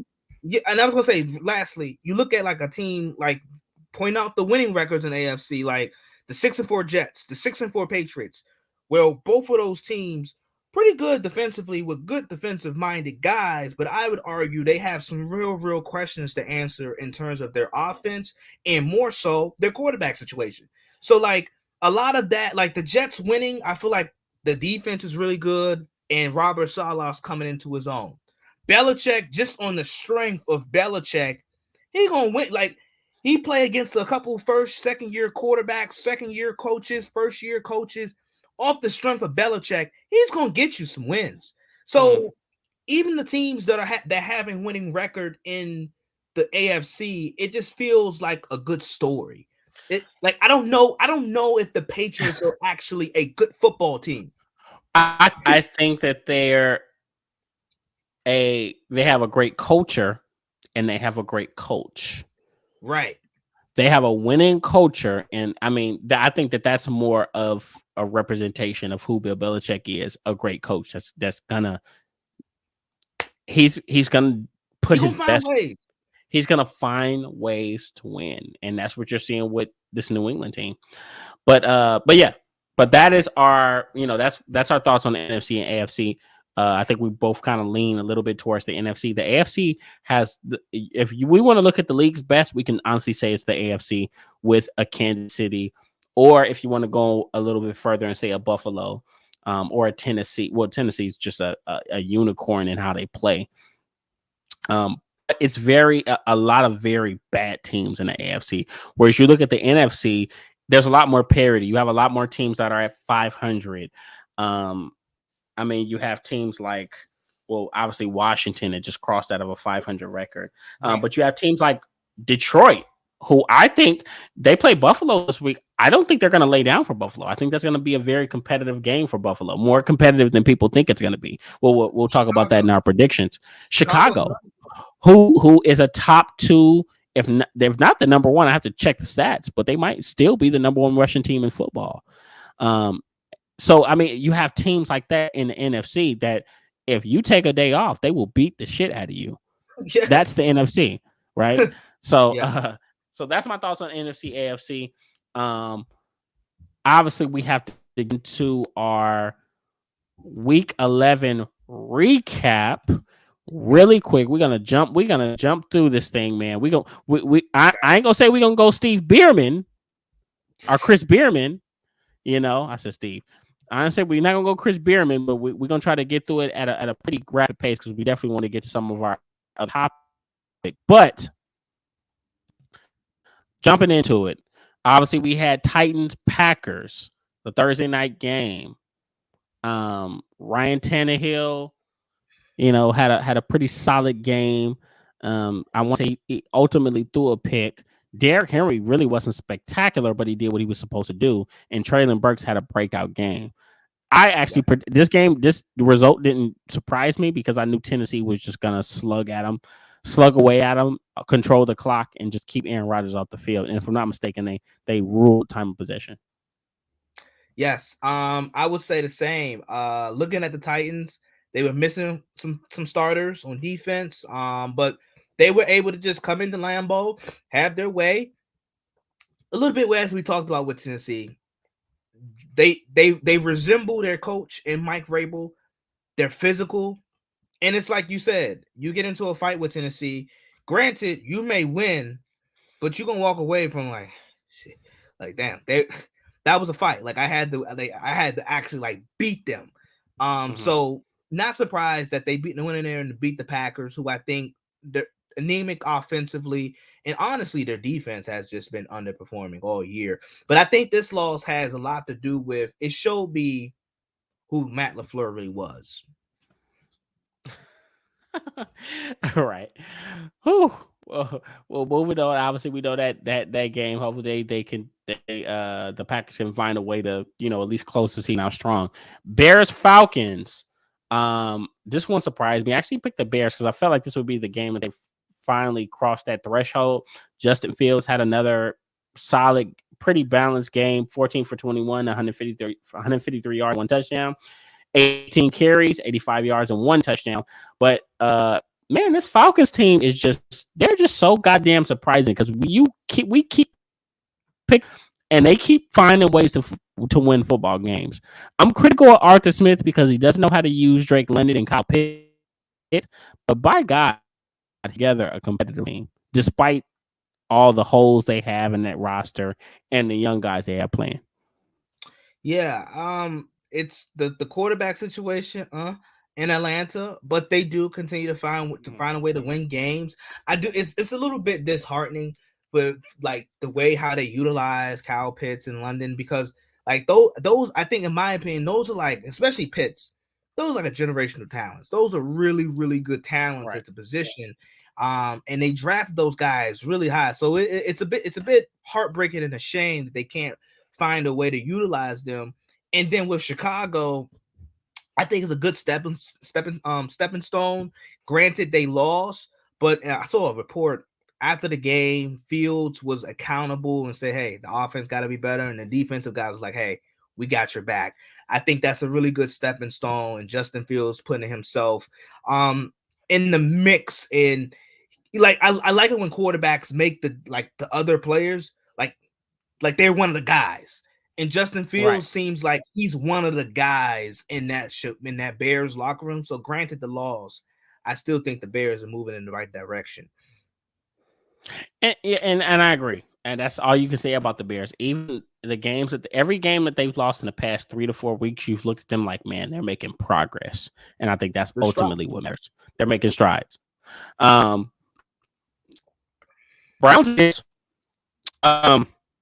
Browns did their best to make it competitive. Amari Cooper had a pretty solid outing, 8 receptions, 113 yards, and 2 touchdowns. But Buffalo did something different this game that they haven't done in years past, not just games past, but they really committed to the run with Singletary and Cook, Dalvin Cook's little brother. They really put a lot of emphasis on running the football with these two guys, and both of them ended up with over 80 yards. And they made it a simple game for Josh Allen, which we're not used to seeing, where he was kind of able to manage the game a little bit more, and it wound up being a very effective formula. So, yeah, I mean, I would say it was impressive for the Bills because they're finally doing something that they probably should have done a long time ago, which is take just a little bit of pressure off of Josh Allen. Yeah, I agree. I think this doesn't have to be the style every week. No, this don't have to be rush for 160 yards. No, But I do think it's a good sign that they show some type of remnants of a running game, so you Mhm. can relinquish some of those pressures and some of those passing attempts and just things that Josh Allen has to do. Cleveland, they're just holding on for dear life until Deshaun Watson get back. This Cleveland team, you hit it right on the nose. They're a team that I think they're a couple ways away. They're a couple years away. They have some really nice pieces, though. I like the coaching, but they're just a couple pieces away and a couple years away, honestly. Yeah, 100%. And I mean, to me, this was always going to be I'm not going to say a rebuild, but this was going to be a progress year for them. So we'll definitely see in the upcoming weeks how Deshaun Watson kind of acclimates to that offense and kind of playing real time football again. So we got Eagles Colts. This game pissed me off because I had them. They single handedly fucked up my pick'em league. And if I win this game, I win the whole league. The $200 pot. I mean, man, that's gas money, grocery money. I could have did a lot of things with that money. But the Colts challenged them in a lot of ways that the Washington Commanders challenged them. They were able to slow down. They were able to run the football and control the clock for the most part and kind of keep Jalen Hurts and that offense off the field. They made stops. They got turnovers. But ultimately, they just didn't have the offensive firepower to finish the job. And the Eagles were able to come back and win the game by 1 point. Yeah, it kind of speaks to the year that Indianapolis has been having. I think with Indy, they have a real clear defined ceiling offensively and what they can do. Defense played a really good game. I was really impressed with Philadelphia because this past week I have made my comments about like, hey, now we have more data on Philly. Let's see them play from behind versus Washington. They had to play from behind. They had to overcome some turnovers and so forth. They weren't able to do so. But Jalen Hurts was able to come through and late in the fourth quarter, make some big time runs. I think half of his carries were for first downs. He was really a huge part of the Eagles winning and ultimately their offense of production this week. So great win for Philly, moving in the right direction and trying to play from behind and overcoming some adversity. Which was a good win for them. And from my understanding, it's essentially Jalen Hurts' first fourth quarter comeback. Yeah. Now I will say this: that's on the positive side. On the little bit of the negative side, I want people to kind of realize that teams are going to do their best to challenge Philly in this way. And you could argue that if the Colts have just a little bit more offensive prowess, that they close this game out and they score a touchdown as opposed to kick a field goal. So, I mean, I think from now on, we should look at every game, especially looking in the near future, Packers, Titans, Giants, Cowboys. You should look at those games as a potential loss for because they're not the big, strong juggernaut team that people thought that they were early in the season. And I think the record is starting to strengthen up. So it's going to be some very tough games for them. Jets Patriots, which was tied for 3-3 for pretty much 98% of the game. And then obviously you had that punt return. Was it kickoff or punt return by Jones that ultimately punt return by Jones that ended up, closing it out. You had Mac Jones, who did a pretty solid job, 23 for 27, 246 yards, didn't blow anything away, but he made the necessary plays to help that team in field position. Meanwhile, Zach Wilson completed 9 passes that entire game. The Jets actually had more punts than he had completions, which is embarrassing, right? And I know he had that press conference where he didn't want to take accountability, saying he didn't help his defense out. So he's kind of on the hot seat and starting to be looked at as possibly not being the guy for that team. I know Robert Saleh isn't even committing to him going into next week. So that just shows you kind of where he is. He's kind of in the doghouse right now. But this was just a classic slugfest between two division rivals. The Jets are better than everybody expected them to be. They're formidable defensively.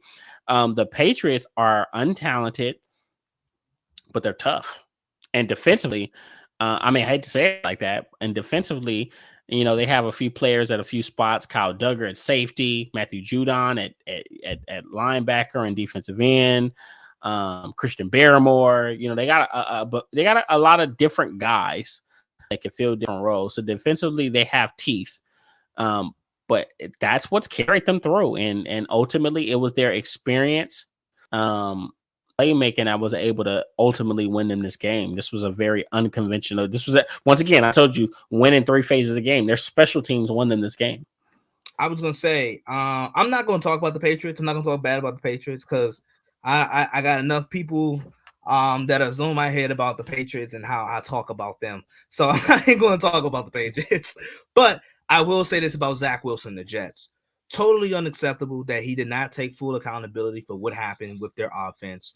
Granted, I know Belichick is really good. He's historically and like ridiculously good versus first and second year quarterbacks. Mm-hmm. But there and the Jets didn't have Corey Davis. But boy, I mean, they still got some pretty valuable passing options. And for Zach Wilson to only have 2 passing yards in the second half, I think is just abysmal. It's abysmal. And I don't understand. And Kenny, I know we're supposed to be doing this quick, but can you tell me, in the New York media, in the New York market, I'm trying to figure out, has there ever been a time where has any other quarterback that's played for the Jets or Giants been as defended and being defended as much as Zach Wilson? Because I don't understand when people try to come to his defense. I wasn't a huge Zach Wilson fan coming out of BYU. I was not either. My red flag coming into the league they're still there. There's still reoccurring issues like his small frame, his play style. So I worried about him getting hurt. First 2 years, he's been hurt. He not working through his progressions. Look, I'm going to tell you this. I was on. To me, if they wanted this type of play, and I think I can say this, they should have just fucking stuck with Sam Darnold. Because at least he's a bigger kid and more athletic, and it looks a little bit different. But I remember I was on Clubhouse when Clubhouse first started, and I asked, I really shouldn't. I was being a little invasive, but fuck it, who cares? I asked one of their executives. He was on Clubhouse. One of the executives for the Jets. And I asked them, like, what were their thoughts on Sam? Like, are they thinking about moving off Sam? And it kicked me to the crowd. They're like, hey, you're not supposed to be asking those type of questions. And then about a month later, they drafted Zach Wilson. They thought Zach Wilson, I say what I say, they thought Zach Wilson was going to be the answer. And to me, I think that it was a very... I'm trying to explain my thoughts on the pick. I wasn't a huge fan of the pick. I wasn't. I felt like you passed the expectations that was going to come with it. I think you picked a very unqualified guy to fill a prime time position in a big market. And I said this on my podcast a year ago. I said, can he handle the market? Can he handle that stage? Market is treacherous. Can you handle that market? You said what? And no, I was just gonna say, like, the red flags about him at BYU, he wasn't like I was talking about Justin Fields, and like he makes other teammates feel like he's one of the guys. Well, that was one of the issues at BYU where he didn't feel like one of the guys, and it just felt like he was just on his own. And we kind of seen some of the same thing. I mean, this past offseason with all that stuff, and then this year with the whole accountability stuff. I'll be honest, and I hate to be this guy. I hate to be this guy. Be it. From the moment I've seen Zach Wilson, he reeks of... I know. He reeks of privilege and He look, he reeks of privilege and nepotism. I have no proof on the nepotism. He just reeks of a kid that just was talented, was always better than everybody else, came from a good family, came Yeah. from, lived a good life. He just seems like that type of kid that never really had to go through adversity. One thing you'll hear from me, I am not a big fan of drafting quarterbacks that have never gone through adversity. And have never been in those positions where like you got to be the flag carrier for that ball club. Yeah. And one thing you've seen with Justin Fields, my first time seeing Justin Fields was on QB1 Beyond the Lights. And Justin Fields, I remember he got hurt his senior school, but he really was a leader on that football team. Guys believed in him. He's one of the guys. Funny enough, because you see Justin Fields, we see him. He kind of, at first, it can seem like he has like a quiet demeanor, but he is genuinely one of the guys. He dances. He has fun.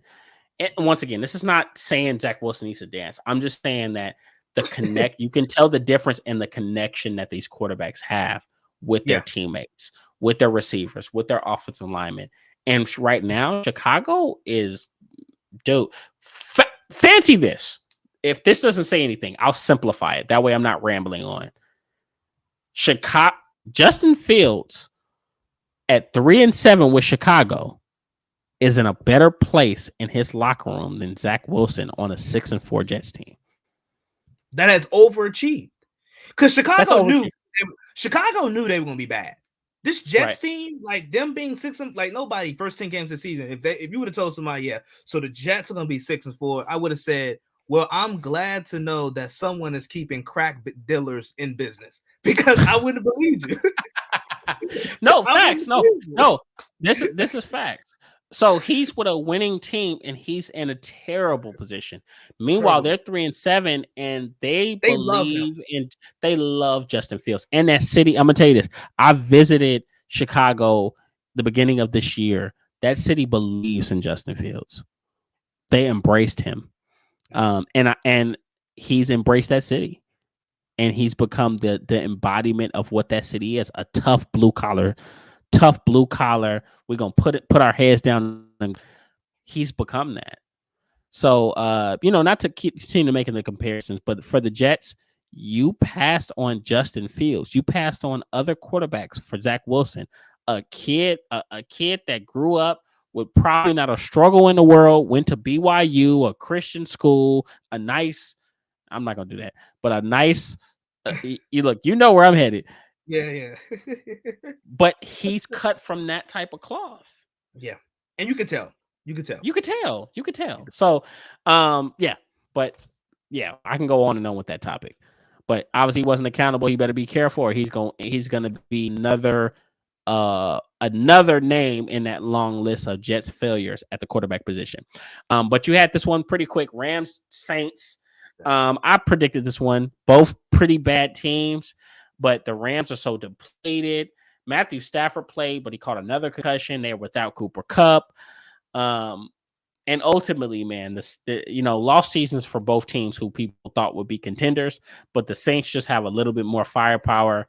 Andy Dalton, who's actually having a solid I'm going to call it an empty calorie season because they're not going to win any. They're not going to really do shit in the long run. But he's having a pretty solid empty calorie season, throwing the football to Chris Olave and some of these other young weapons. But Saints ultimately won that game. Yeah, I agree. You couldn't have said it any better. I just say this about the Rams. I think they're on pace for the second worst title defense in NFL history. The team with the worst record coming off of a Super Bowl win was the Broncos in '99. Obviously, the Broncos they won back-to-back Super Bowls. 97. But then John Elway. I was gonna say John Elway retired, and then they went 6-10. Well, I don't even know if the Rams are gonna get the 6 wins. So they might have the worst title defense in Super Bowl history. In NFL history. Yeah. Facts, 100%. And I didn't predict them to be this bad, but I did kind of predict that they possibly wouldn't make the playoffs, especially when looking at their division. So that's surprising. So then we got the Lions Giants. I predicted this one. My boy Kevin Miller, who and Zay, I'm sure you remember this. He got on our Rooted in Sports chat, and he was talking cash money shit, how this was gonna be an easy win, and I'm like, bro, cake. I've never left the Lions bandwagon because I see some of the things that they do, and I know that they can be a very good football team. Jared Goff is playing good ball. Jamal Williams is running the fuck out that ball. Defensively, surprisingly, they've become at least above average. They've actually been playing pretty good ball since the bye week. After they played, they've played solid ball on defense, and they have emerging stars in Amon St. Brown, Aiden Hutchinson, who has had another interception. They're getting players back. They're getting healthy. Jeff Okudah is playing his best ball of his career. And they're putting him in the nickel and putting him in positions where he can throw his body around and things of that nature. I was gonna say, go ahead. No, finish. Go ahead. No, you finish. You finish. Because I was just gonna say, I'm glad that you mentioned Jeff Okudah. I was really high on him coming out of Ohio State, so it's good. It's really good to see him being effective and playing well. And then the Giants, like I said, ultimately they're a good team, but they have a low ceiling, and Daniel Jones kind of reverted back to his old ways. Yeah, I mean, you kind of hit it right on the head. The Lions, funny enough, the Lions are 4-6. The Lions, in my opinion, have a higher ceiling right now than the Giants do because of some of the weapons that they have. Amon St. Brown is a star in the making. And you guys want to know something scary? Guess who is back at practice?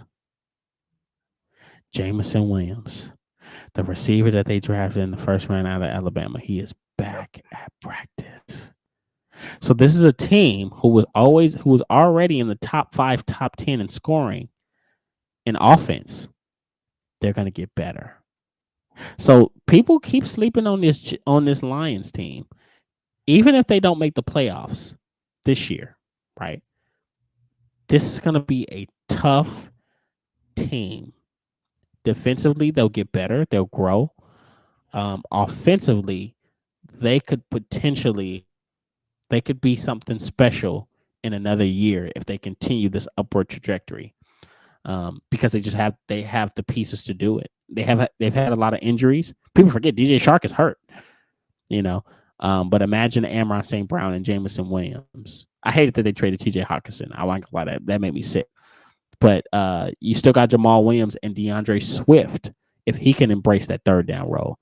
So this game didn't surprise me at all. I called it. The Giants, I love them. I love what Brian Daboll. I think Brian Daboll is still a candidate, even if they lose this next game against Dallas. I think Brian Daboll is a candidate for Coach of the Year because of what he's done and how he's rebuilt and made that team believe, despite what they have on their roster.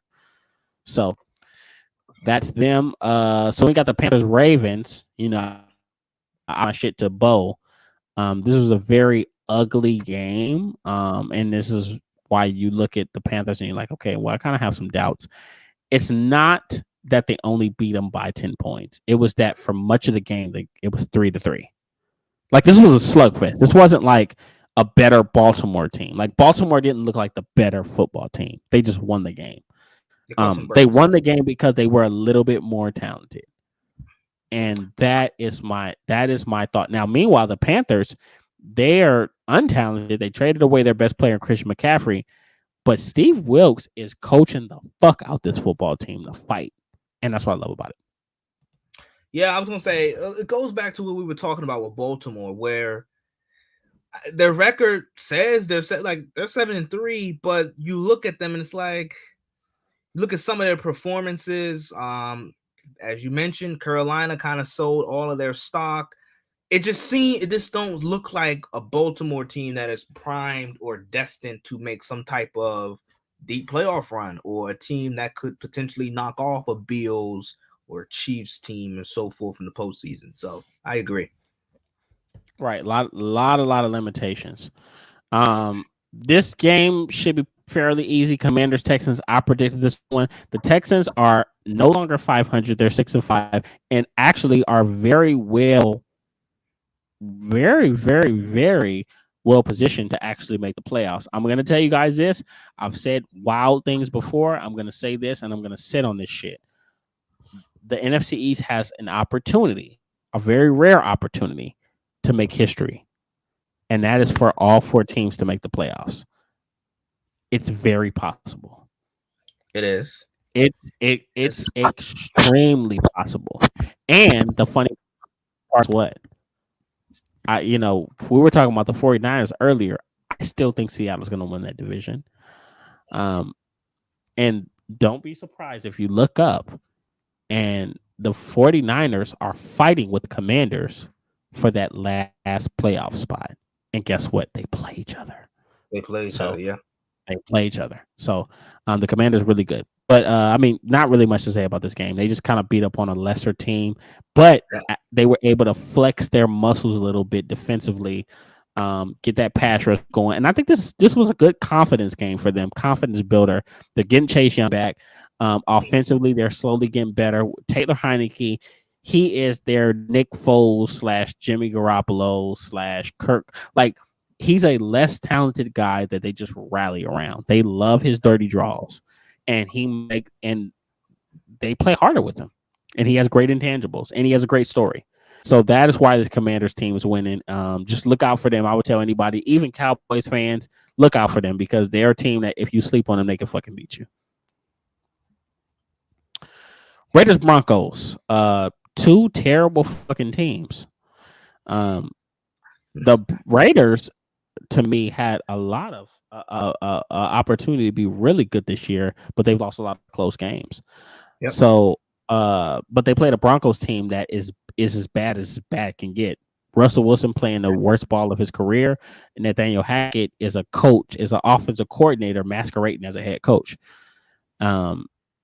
And ultimately, the Raiders were able to find a way to win it in overtime. I want to say that touchdown pass to Devontae Adams. But, I really don't have much to say on this game. I predicted this outcome. I just knew that the Raiders were just a little bit better, and the Broncos were just bad enough. Situationally, on both sides of the ball, they have a pretty solid defense, but it's not the same. Yeah, nothing really works in Denver. Like nothing. Like the defense is really good, and the defense have put on some really, really good triumphant efforts this year. But in terms of what they've been looking like offensively, and Russell Wilson, Nathaniel Hackett, you hit it right on the nose.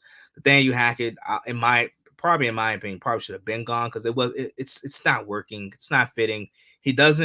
They hired someone to do clock management. He's relinquished his powers of calling plays. He does damn sure don't do nothing with the defense. So he's doing nothing, absolutely nothing.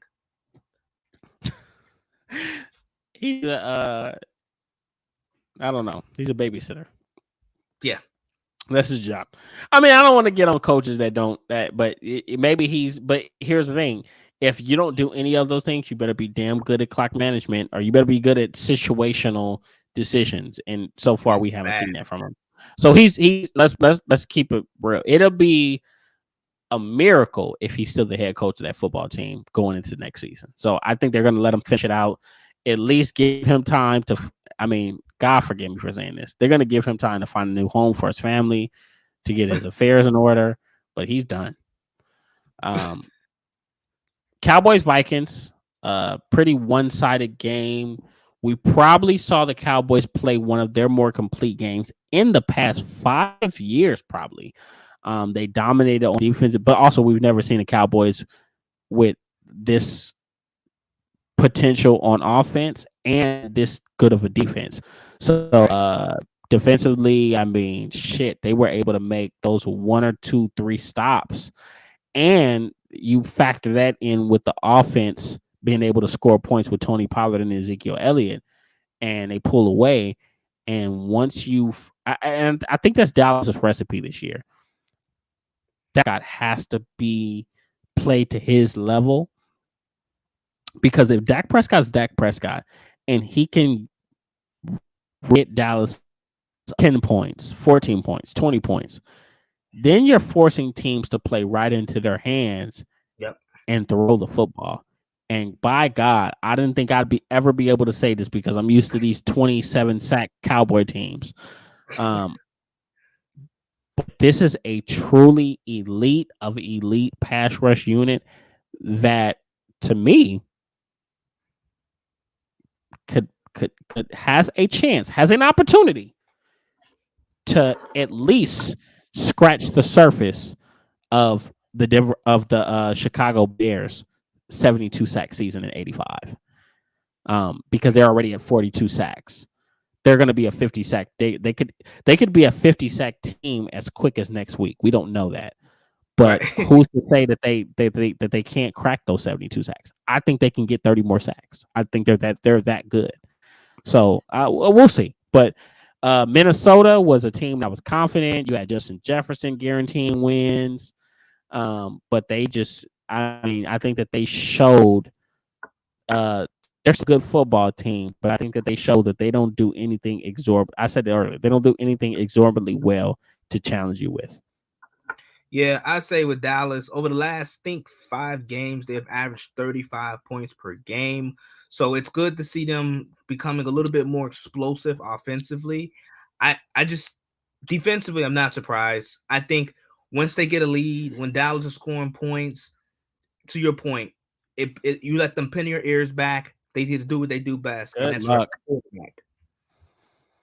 Yeah, good luck. Good freaking luck. But the Vikings will come back from this, and I think that they'll still win some football. I could still see them winning 12 to 13 football games. But this is going to be, but this is going to be one, where they remember, and hopefully it makes them better. So just, stay tuned for that. Bengals Steelers, very competitive game, but I think it showed prowess of Mike Tomlin as a coach to get the most out of a lesser roster. Najee Harris was able to kind of have a better game than he's had in years past, or this, games past. He 20 carries, 90 yards, 2 touchdowns. Kenny Pickett continues to get better and better. They just need to really add some creativity. I think for them this offseason, the Steelers, they have to focus on who can we get, what offensive mind can we get in this building to kind of 1x, 10x this thing, because they have talent. They have players. Deontay Johnson's a stud. We're seeing that George Pickens can be him. Yeah, I really believe that. But they don't have that zest on offense. That flair, they don't have that creativity to really maximize these guys' skill set. So I think that's ultimately what's holding them back. And then defensively, you had TJ Watt just getting back. He did his best job. I think he had a half sack and a pick. And then it just, they did the best job they could do against a better team. The Bengals rode Samaje Perine. Joe Mixon was hurt. No Jamar Chase. T. Higgins had a bounce back game because he struggled as of late. Huh? He had a really good game. But this was just a game between 2 division rivals, one more talented, one with better coaching, and you can see the result. So then we got Chiefs Chargers, which I will give the Chargers credit. They are going to fight, but I'll say this, and I'm going to pass it to you, Zay, because I don't feel like I'm talking too much, because you're a great sports and football mind your damn self. It's getting to the Chargers are past the point of moral victories. Justin Herbert is a generational talent, and he's looking at missing the playoffs for a 3rd straight season. Yeah. Simply put, I mean, that's my thoughts on this game. Yeah, I think the Chargers, some of it is just like the Chargers just charging. Like, they just got their ways. They got some bad fortune. They got some missed luck. But that's why I was kind of talking about this in the chat a little bit, where like I love Justin Herbert as a talent. I know how good he is. It's like, hey, I'm pregnant. It's like a girl telling you, hey, I'm pregnant, but then nothing's showing. Like the baby ain't showing. Like ain't your stomach not poking. So like people, I love Justin Herbert, and y'all telling me like, hey, it's gonna come. He's gonna win these games, and he's getting there. He's just getting there. He's getting there. It's like, well, sheesh, like every time I'm told that like they're gonna win these close games, they're gonna start winning these close games at some point, they never do. I think with the Chargers, like I said, kind of charging. They took some big swings this offseason, haven't really panned out. And a little bit is like, hey, it ain't all Justin Herbert's fault. I think for me, I would like Herbert to show a little bit more expression, a little bit more emotion. I think I love the fact that he's a humble kid, but I also want to see a side where it's like I want to see something light a fire, light a spark. And I think with Kansas City, it's like 25 straight wins in November and December, 14-0 versus AFC West opponents on the road, which is incredible. Patrick Mahomes for me is the MVP. It's just phenomenal to see what they do. And I was like, when I was watching this game, I'm like, oh, I mean, they left too much time. Like they left way too much time for Patrick Mahomes. He's had 13 seconds to do it. He's done it. So a minute and 30, that's just enough time. He'd get it done. But it comes to a point where the Chargers, they missed the playoffs for the third straight time. Herbert might get a big time extension without even a playoff snap. And it's going to happen because I think that front office is going to want to get ahead of it when we're looking at the consistent or constant rise of the quarterback market pay wise. But when I look at the Chargers and Chiefs matchups, specifically the last two, they're in that place where it's not that they don't want to and they're not putting in the work. I don't want to completely discredit Brandon Staley. I think that he has really done his best job to field the team and to really get these guys motivated to play and ultimately beat this Chiefs team. But right now, they're simply not good enough. And go ahead. No, I was just saying that's what it's going to come down to. Did you win the game? I was right. That's what I'm saying. Like eventually, it can't be just we was almost there. Like you can't keep riding moral victories, bro.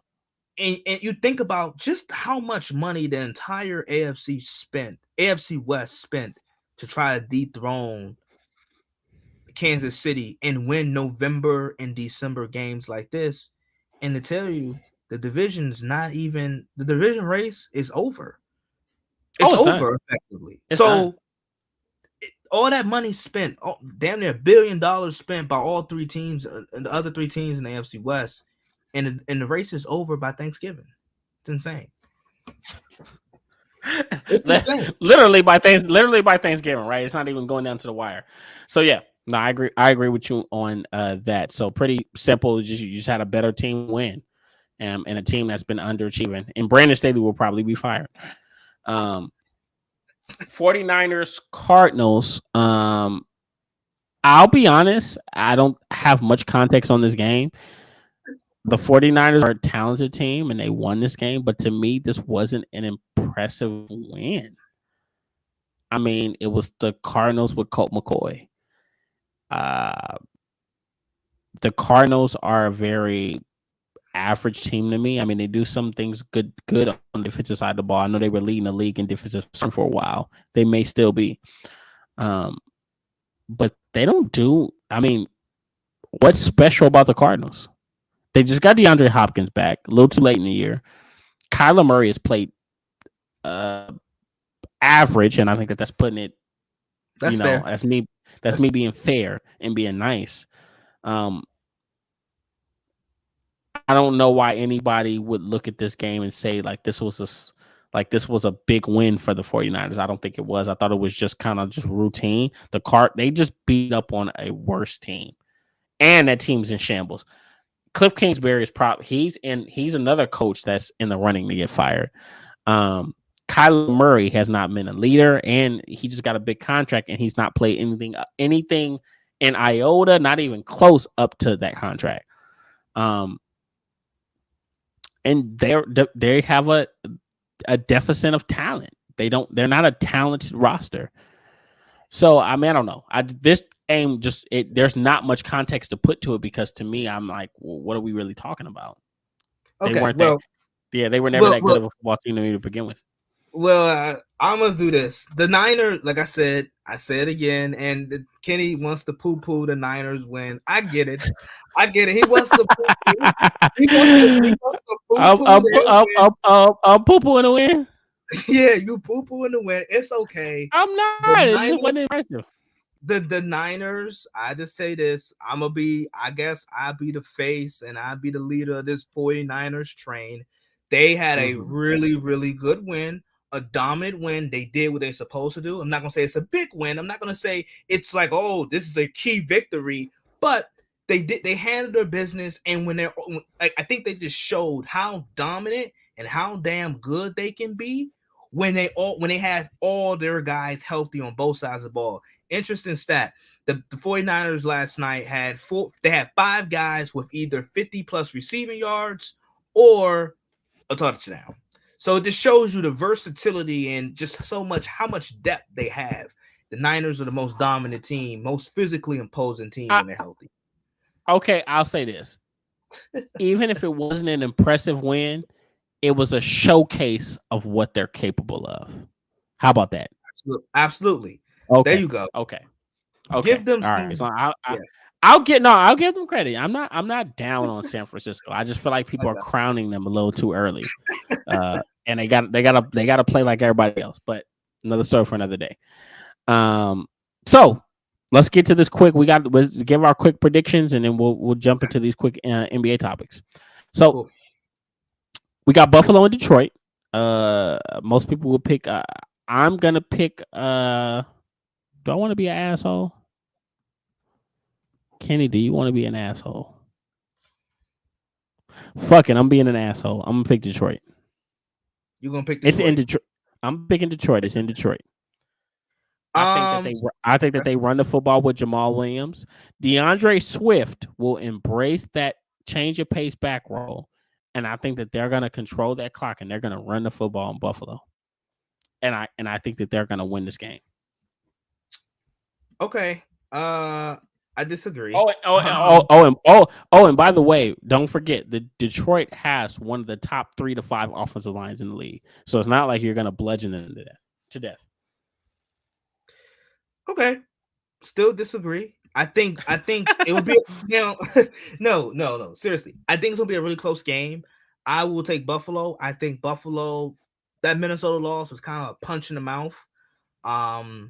And I think they've kind of heard the chatter. I think they should definitely stick to a little bit of the formula that they did that they were running last week in terms of running the football, relinquishing some of the pressure from Josh Allen. But ultimately, I think this Buffalo defense will come to play.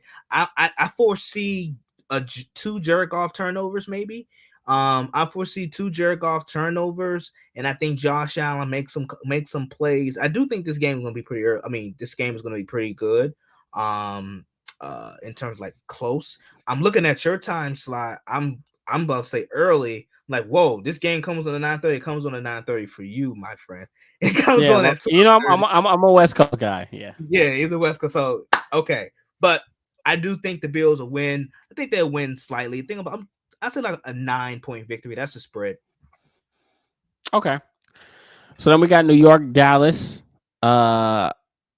We can go ahead and keep it very simple. I'm going to take Dallas. Not only do they have New York's number, they're the more talented team. New York lost last time with against Cooper Rush. They're getting Dak Prescott back there a lot healthier. Michael Gallup is there. Defensively, they're probably even more confident than they were, especially from a pass rush standpoint. And they have an understanding of what they need to do. I'm going to take Dallas in this game. I don't even know what the point spread is on this game. 7.5 from what I heard from the odds makers. So, yeah, I'm going to take Dallas too. Everybody likes to talk about how Dak Prescott beats up on the NFC East. Well, he continues to do that. He's 25-6, career record versus the NFC East. And guess what? He's 9-2 versus the Giants. Guess when those first 2 losses came? This first year. His first year. We lost both times to the Giants his first year. So he's won 9 straight against the Giants, and we've had the Giants number for some time. I think this game is pretty close. I think the Giants are well coached. But I think the Cowboys win. Right. Well, you were it. Minnesota, New England. Excuse me for the yawn. Minnesota, New England. This will be tough. It's gonna be tough. I'm gonna take New England because I feel like the matchup is bad for Minnesota. Because New England is actually not very close, but they're second in. If I'm not mistaken, they're second in sacks, so they can get after the quarterback. And they're probably a little bit better of a run stopping team. Not a little bit, but they're probably a better run stopping team than what Dallas is. So it's not like Dalvin Cook might have the biggest of games. And on the other end, Ramon Stevenson is a load. Is a beast. He's a beast. You have to put a lot of resources into slowing him down, and that may open up some opportunities in the passing game for Mac Jones. So I'm gonna take New England. I think it's going to be a fairly close game, but I could see New England pulling the game out. I think this game is going to be really narrow. I'm going to take Minnesota by 4. A little bit to what you were talking about. I see, and I already got people. The Patriots, I try my best not to talk bad about them because people just they try to crucify me anytime I say anything negative about the Patriots. So I'm going to keep it short. I think Minnesota does win, right? I think they win by 4, but I just think I look at New England. I don't think they have enough firepower offensively to really exploit the Vikings' real weakness. Trent Brown, I like. I think you talk about 2 of the biggest steals in the offseason this year. Matthew Judon, well, not Matthew Judon, but Zadarius Smith of the Vikings. I thought he was probably the biggest steal this offseason. It turns in the free agency. In free agency, in terms like defensively, like the Packers are paying him to play for the Vikings, and he's been dominant. He's been damn dominant. So I think the Vikings overall, they have scored enough points just to keep New England out of reach. I don't think New England has enough firepower offensively. Well, I guess we'll see on that one. Tampa Bay, Cleveland. What you thinking? I'm taking Tampa Bay. Yeah, I think they have they've had a bye week, so they've had a chance to kind of settle in and get some things figured out. So expect them to come out with a little bit more offensive prowess than they've had in weeks past. They discovered a little bit of an asset in, was it Rashad? Is it Rashad? What's the name? Rashad Jones? Rashad Williams? Yes. The run. Yeah. I'm forgetting the kid's name. I know his name is Rashad. But the running back that they have that they've paired, with why I'm forgetting his name, with Leonard Fournette, Leonard Fournette, yeah. So yeah, I mean, I feel like they understand a little bit what they can do. Cleveland is not a super tough team. Like, I think that they're still figuring things out. This just seems like a game that Tampa Bay capitalizes off of and continues to further their hold on that NFC South division and win the football game. Cleveland's gonna do their best to fight, and they'll spring Amari Cooper open and get some big passes, but I just don't think that they have enough. By the way, Deshaun Watson still has 2 weeks, right? Yes, he has 2 weeks. So Cleveland after this will have the bye. And I think Houston. The NFL kind of set it up. They play Houston, so the NFL kind of set it up really strategically where they give him a bye. And then they play Houston, who's not really good. I agree with you on your Tampa Bay pick for all the same reasons. Mm-hmm. Okay. Cincinnati, Tennessee. Ooh, it's going to be a tough game. This is a tough one. So I'm going to be honest. I'm going to take Tennessee in this game just because I feel like Cincinnati is still kind of figuring things out offensively, and Tennessee is playing very, very well defensively. Like, you're not gonna pass the ball on them at a high clip. You're not gonna run on them. So this is gonna be a game where Cincinnati is really gonna be challenged because Joe Burrow probably won't be on the field very long. And when he does, he's going to be expected to produce points. But this is a very stingy Tennessee defense with a lot of wily veterans and Jeffrey Simmons, Kevin Byard. I mean, man, the sky's the limit. So I'm going to take Tennessee in this game. I think I'll take them by 7. They'll ultimately come out and win this game. I don't want to say convincingly, but they'll pretty much cruise and ride this game to a comfortable victory. Okay, I'm gonna take the Titans as well. I would pick Cincinnati if Jamar Chase was healthy. But Right. to your point, this is actually a rematch of a divisional game last year where Tennessee really like if you look at that game, Tennessee really dominated that game, and Cincinnati wasn't able to move the ball up and down the field as effectively as we're used to them seeing, like as we're used to. So I think with no Jamar Chase, you're looking at Tennessee's kind of hitting their stride. I think Tennessee, if Tannehill can limit the turnovers and not give that Cincinnati offense short fields, I think Tennessee will be in good hands to win. You say 7, I'm gonna say they win by 5. Okay, fair enough. Houston, Miami. I'm gonna take Miami. I don't even know. I don't even have the point. I'm gonna tell you this. Some of these games, especially this week, is so ridiculous. I don't even have the point spread pulled up because I just have a eerie feeling that this is gonna be a very ugly or one-sided week of football. I'm gonna take Miami plus 7, right? I mean, or minus 7. I think Miami's gonna they're just a better football team. Houston is gonna fight tooth and nail, but they're just not talented enough on either side of the ball to really compete with anybody. So yeah, I mean, expect in Miami. I said plus, I said minus 7. It could easily be more. Yeah, I mean, we're gonna talk about Houston just not having enough. Levy Smith has these guys playing as good as he can. Hard. Yeah, as good as you can, given the roster and the talent. But I think the Dolphins ultimately win. Ultimately, right. Chicago, New York. This one's hard to call because I don't know what's going to happen with Justin Fields. He had a left shoulder injury at the end of the Falcons game. Comfortably, oh man, this is kind of questionable because you don't know who's going to start. I'm going to take New York because I feel like if you don't start Zach Wilson, you start Mike White, who New York loves. And Mike White is just, drafted by Dallas, developed by us.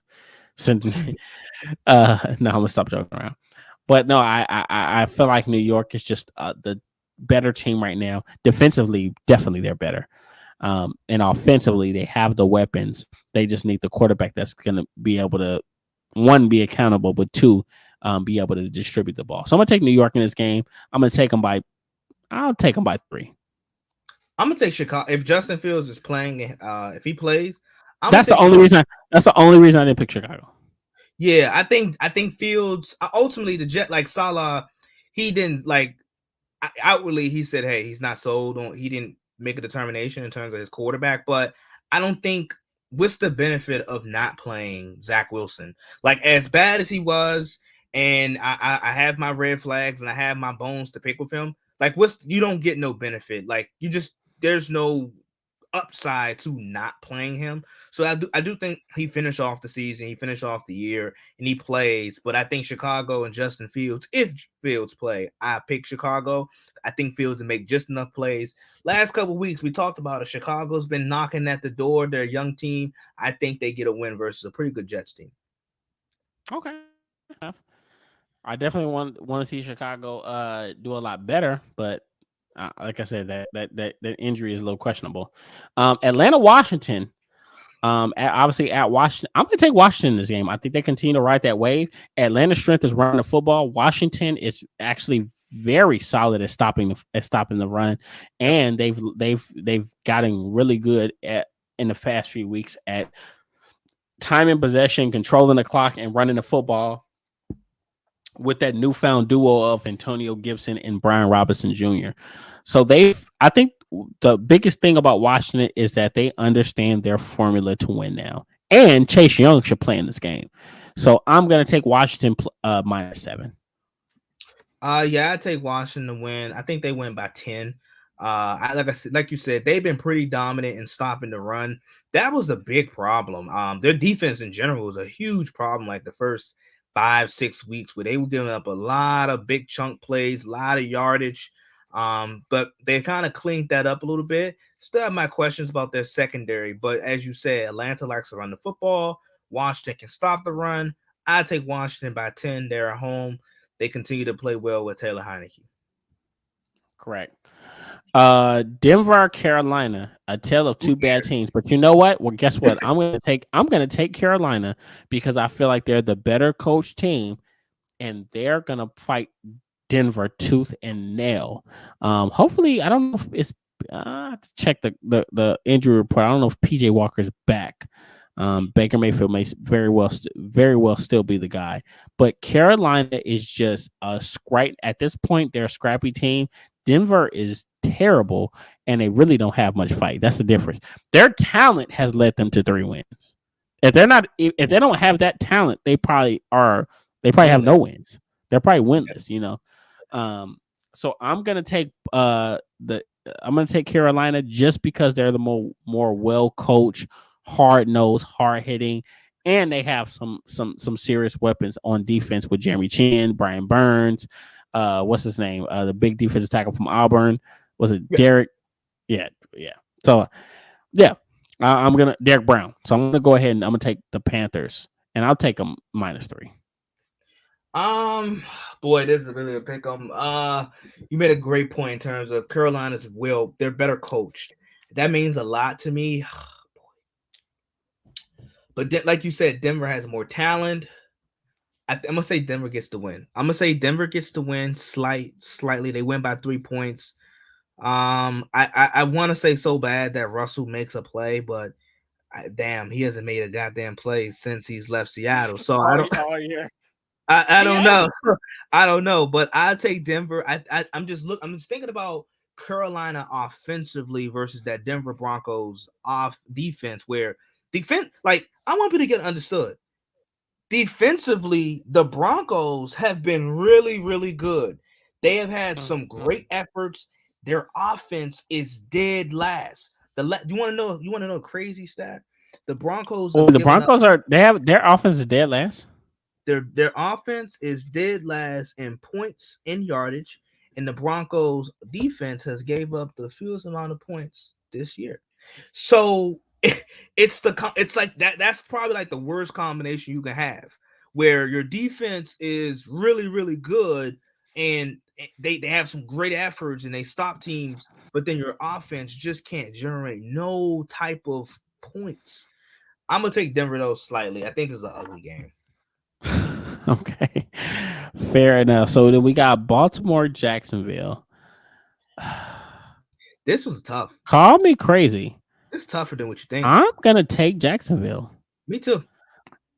And it's because I just feel like Jacksonville is due for that statement game to show people that, hey, we are talented. Trevor Lawrence he's had his struggles, but he's slowly but surely improving. Christian Kirk, solid. Travis Etienne he's the reason why they traded, James Robinson. They felt comfortable trading James Robinson because of how solid he's been playing. So, and defensively, you look at some of the things that Baltimore does, their strength running the football. Jacksonville is very good at stopping the run, right? They're I want to say top 5, top 10 unit in that category. So it's not like Jacksonville is just going to do whatever the hell that they want to do. So don't be surprised if you see this. I'm going to go ahead. I'm going to take Jacksonville, and I'm going to take a -3. Yeah, I'm going to take Jacksonville as well. I think Jacksonville, they get one of those spoiler wins. Like they play spoiler. No, they're not going to knock Baltimore out of playoff contention or anything. But I do think like Baltimore, look at it like, hey, got a favorable schedule. Not so much, not a good team we're playing. I think Jacksonville does win. And then, like I said, these last couple weeks, Baltimore, their record 7-3, but they just haven't looked the part. They haven't looked as dominant. They haven't looked as clean as you would think versus the teams that they have been playing. So I got Jacksonville as well. So then we got Los Angeles at Arizona. I'm not even gonna think too much on this. I'm gonna take Los Angeles because I think that they've played some very good teams the past 2 weeks and they played them hard. This will be a game where they really get a chance to win and put themselves, at least give themselves a chance to make a wild card spot. Arizona's reeling, whether it's with Colt McCoy or Kyler Murray. In Los Angeles, the Chargers, they're battling a lot of injuries and they got some inconsistencies too. But I think that they're just a better team in this matchup. They got an elite quarterback, and defensively, I believe they'll be able to make 2 or 3 stops to ultimately win this game. So I'm going to go ahead. I'm going to take the Chargers, and I'm going to take them -7. I'm gonna take the Chargers as well. I think they win by. I think they're gonna win by at least 2 scores. I think this is a game where they kind of like put the thumping on Arizona a little bit. Arizona, they've been giving up some big plays. The Chargers have been struggling to really, like, they're good offensively. They're not as potent as they were last year, and that's because a lot of guys have been missing. But I think the Chargers, they get some guys back. Keenan Allen's back. So, like, they'll put it together offensively. They'll be able to have some points, score some points versus Arizona. So I take the Chargers by 10. Okay. Fair enough. All right. So Las Vegas, and Seattle. I'm going to take Seattle. Keep it quick. I'm going to take Seattle. I just think they're the better team. They run the football very well. Defensively, they can rush the passer. And right now, Vegas is just, they're doing the best that they can. But for the most part, they're a shit show. So I'm going to take Seattle. And I'm going to take them -10. Oh, wow. I'm going to take Seattle. I think Seattle wins this game. I think they're better coached. Right. Los Angeles and Kansas City. I'm going to take right. This is going to be a game where Kansas City is able to get some guys some reps and practice and try new formations and shit like that. So I'm going to take Kansas City -14. Should say -20, but I don't want to get too disrespectful. But yeah, we're on the same page with that. New Orleans. Go ahead. I was going to say maybe Mahomes do a behind the back pass one time. Hey, look, fuck it. If you're going to try it in a game like that. New Orleans and San Francisco. This is going to be closer than what people think.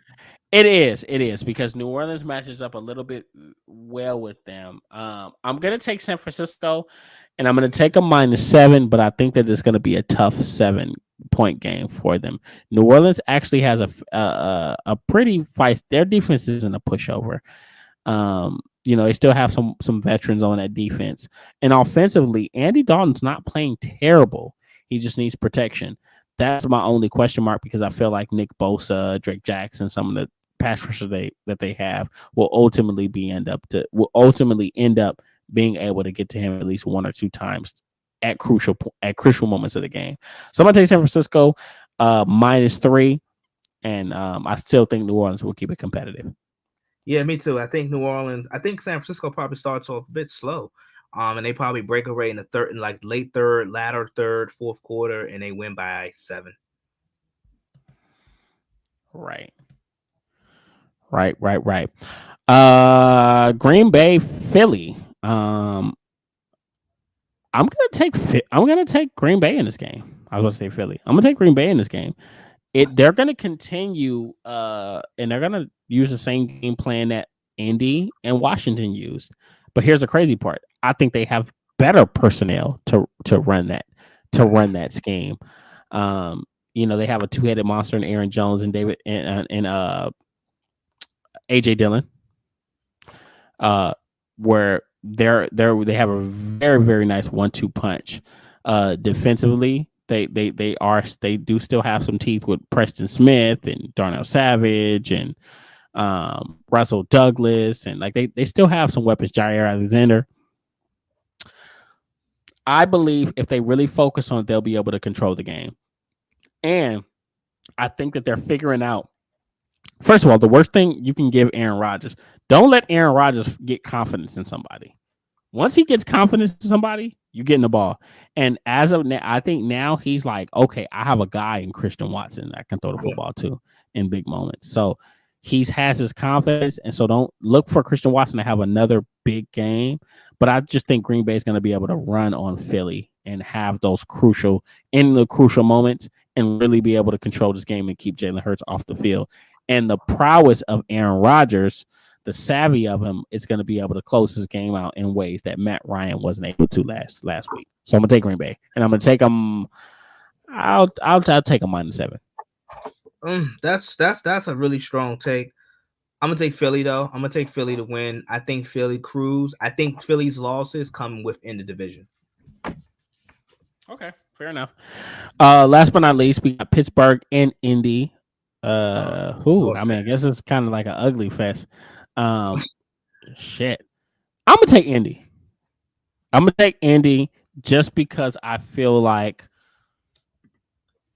they have strength on both sides of the ball, and defensively they're very formidable. And I feel like Pittsburgh doesn't have very much to challenge you with right now, at least from a creative standpoint on offense. They have the players, but they don't have the scheme for it. They have a very outdated, like 1980s scheme.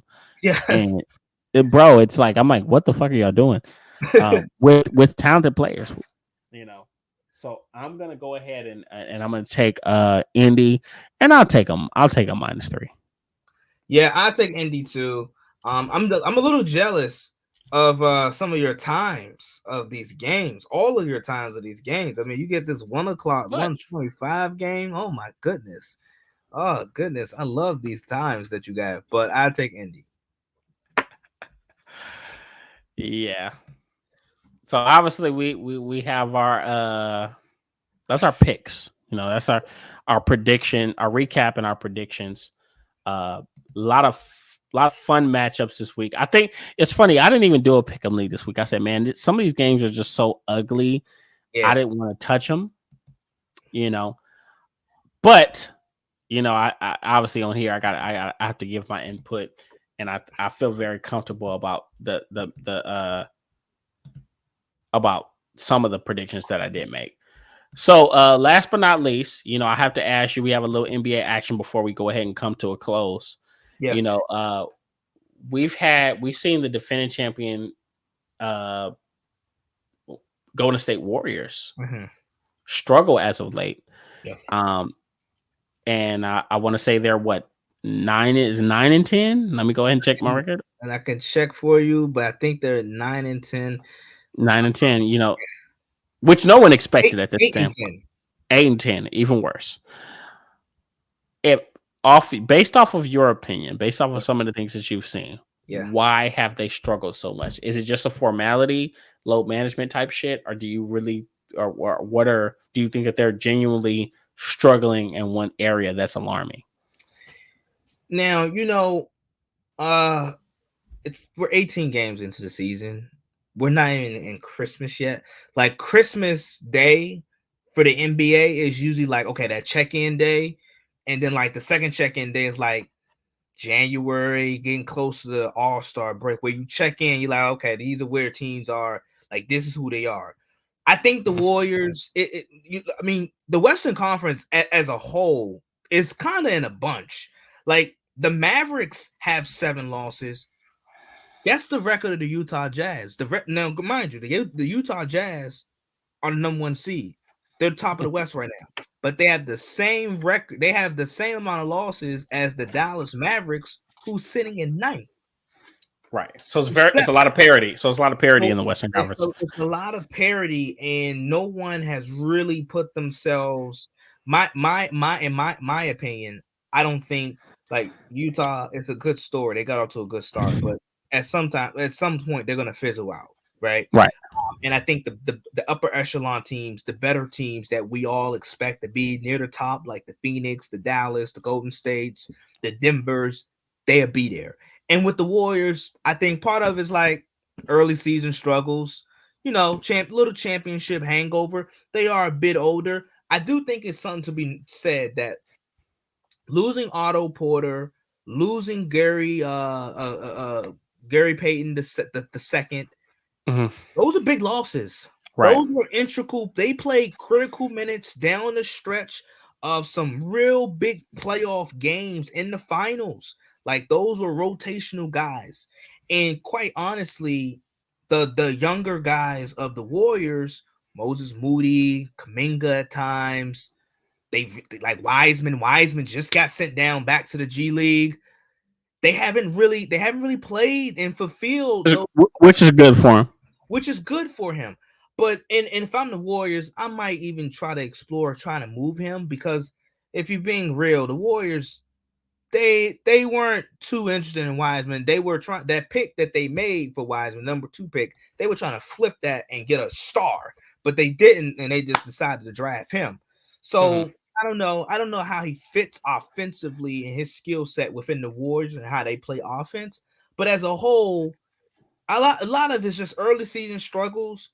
Klay Thompson not shooting the ball well. Now, it doesn't help my case that just last night he went off for 41 points.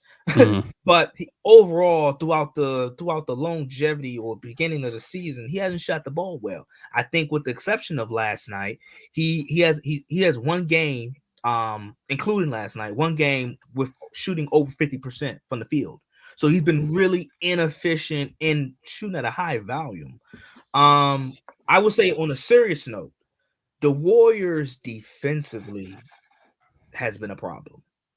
And that's an issue, because the Warriors, we think of this high octane, high scoring team who shoots the 3 balls, but a lot of their identity and a lot of their makeup, and they turn that knob up, and they turn, like, we see they're able to go on these crazy runs. It starts with their defense. So their defense, like their defensive rankings, I have it right here in front of me. Defensive rating 27th. That's bottom half of the league. They're 29th. They're giving up so many points to opposing opponents. Like, they're bad. They've been atrocious defensively. And so a lot of those struggles are there. I think once they start to find their groove a little bit defensively, and some of those younger guys step up and fulfill the roles of those guys that have left in free agency, I think the Warriors are turning around. Let's check back in like Christmas Day, and if they're still like below 500, then we can panic. There's some cause for pause. Okay, fair enough. And I don't worry. I don't have a high amount of worry for the Warriors. I feel like they understand. Similar how we were having some NFL talk, they just understand the ebbs and flows of a championship season, of what it takes to get yourself and prepare yourself. They understand that it's a marathon, not a sprint. Especially as far as especially in the aims to postseason run. So hopefully, they're able to piece things together, and some of these younger guys are able to step up, and considering some of their departures.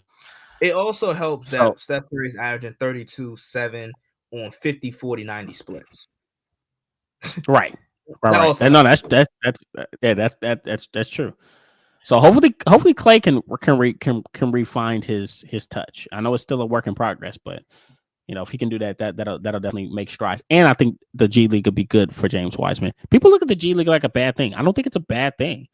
I think some players need to go. Let people forget. Fucking Jordan Poole was in the fucking G League. Yeah. And they drafted Jordan Poole. Yep. He wasn't a lottery pick, but they drafted him. So James Wiseman, I think, I'm a very big believer in James Wiseman. I still think he can be a good player. So, okay, that's the Warriors, but then that's the defending NBA champions. Then we have a team on the other end of the spectrum in the Lakers, who has still been underwhelming, but Anthony Davis has started to look something like the player that we were hoping he would become, or he would maintain being. He's been pretty dominant as of late. LeBron's been hurt, but he's been doing his best to really be the man there in LA and lead them to some wins. I want to say that they're 5-10. They're playing the Suns right now. Yep. But he's averaged, I want to say, 30 points over the last few games. I know last game alone, he had 30 points, 18 rebounds, 2 assists, 3 steals. Like, he's been playing some pretty damn dominant ball. And the crazy part is we've never had doubts about Kyrie Irving. God bless him too. But we've never had doubts about Anthony Davis as far as his ability and his potential, because I thought he would be what Giannis is now. Right. Like that big body big man that's the number one on his team, but that just never materialized. So just really quick before we close out, tell me what are your thoughts on what Anthony Davis has been doing as of late?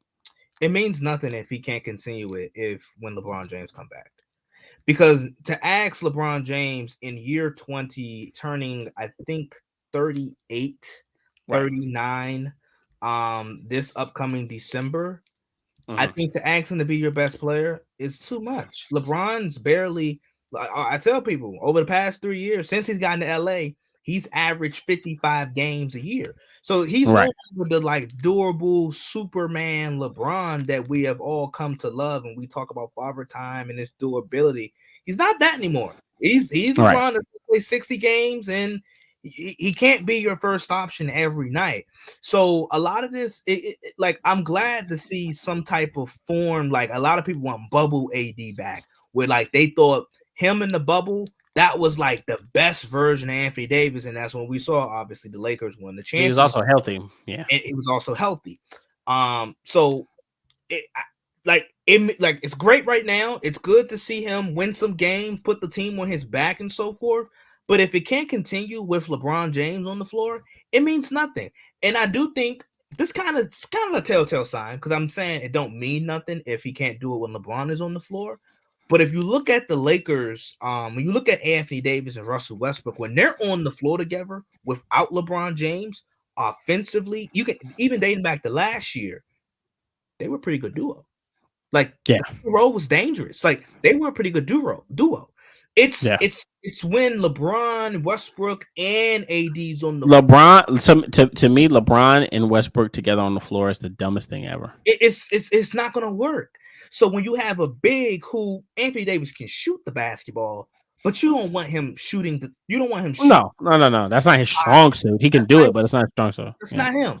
So when you have guys like LeBron and Westbrook who aren't great shooters, that just clogs the lane, and somebody got to stretch the floor. Somebody got to bring some type of spacing.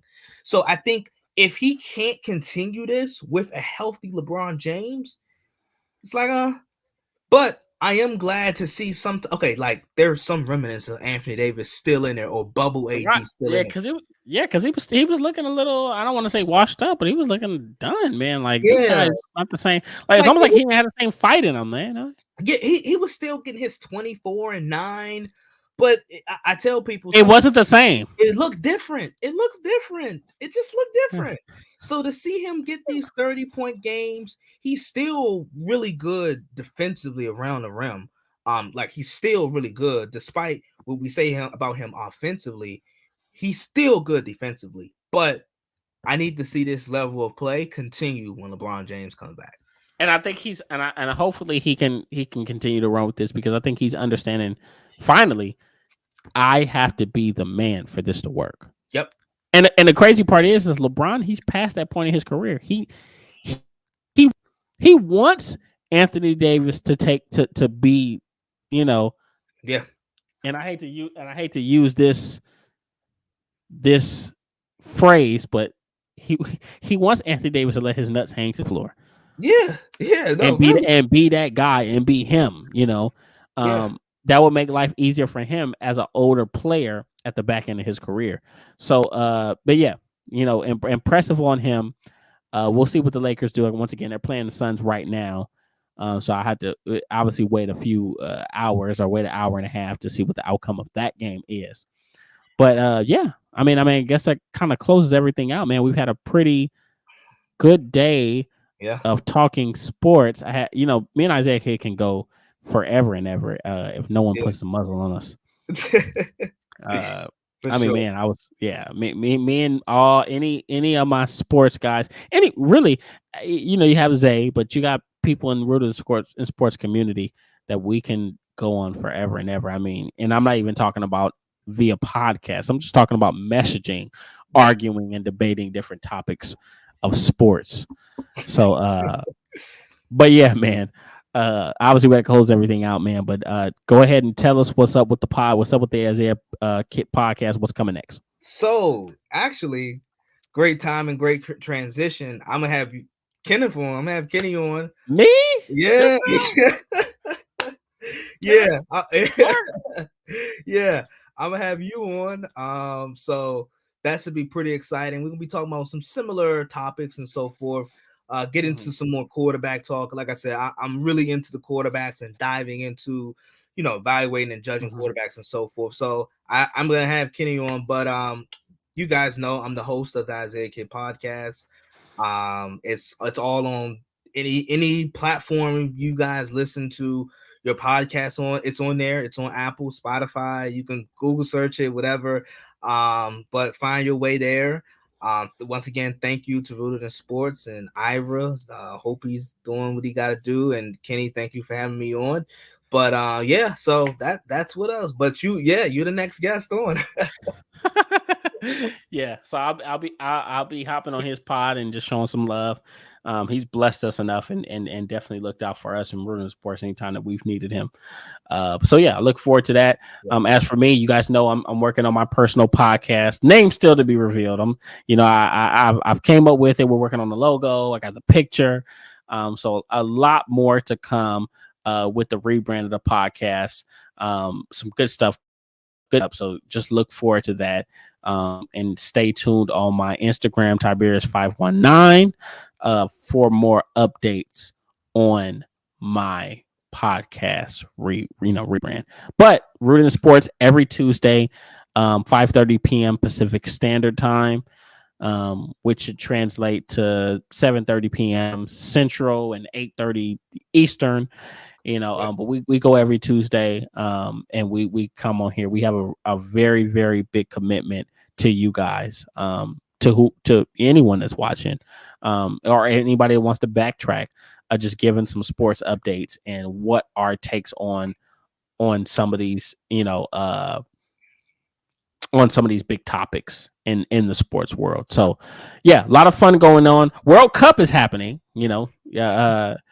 we had one upset. Saudi Arabia beat Argentina. I didn't project that. I had my bracket, and I didn't expect that to happen. Yeah, I got with. No offense, guys. I'm not trying to be, no racial issues, but I got with my Mexican guys, and I made a bracket, and we're going crazy out here. So, but I just didn't expect for Saudi Arabia to win that game, and I didn't expect for Qatar to lose to Ecuador like that the first game. So, yeah.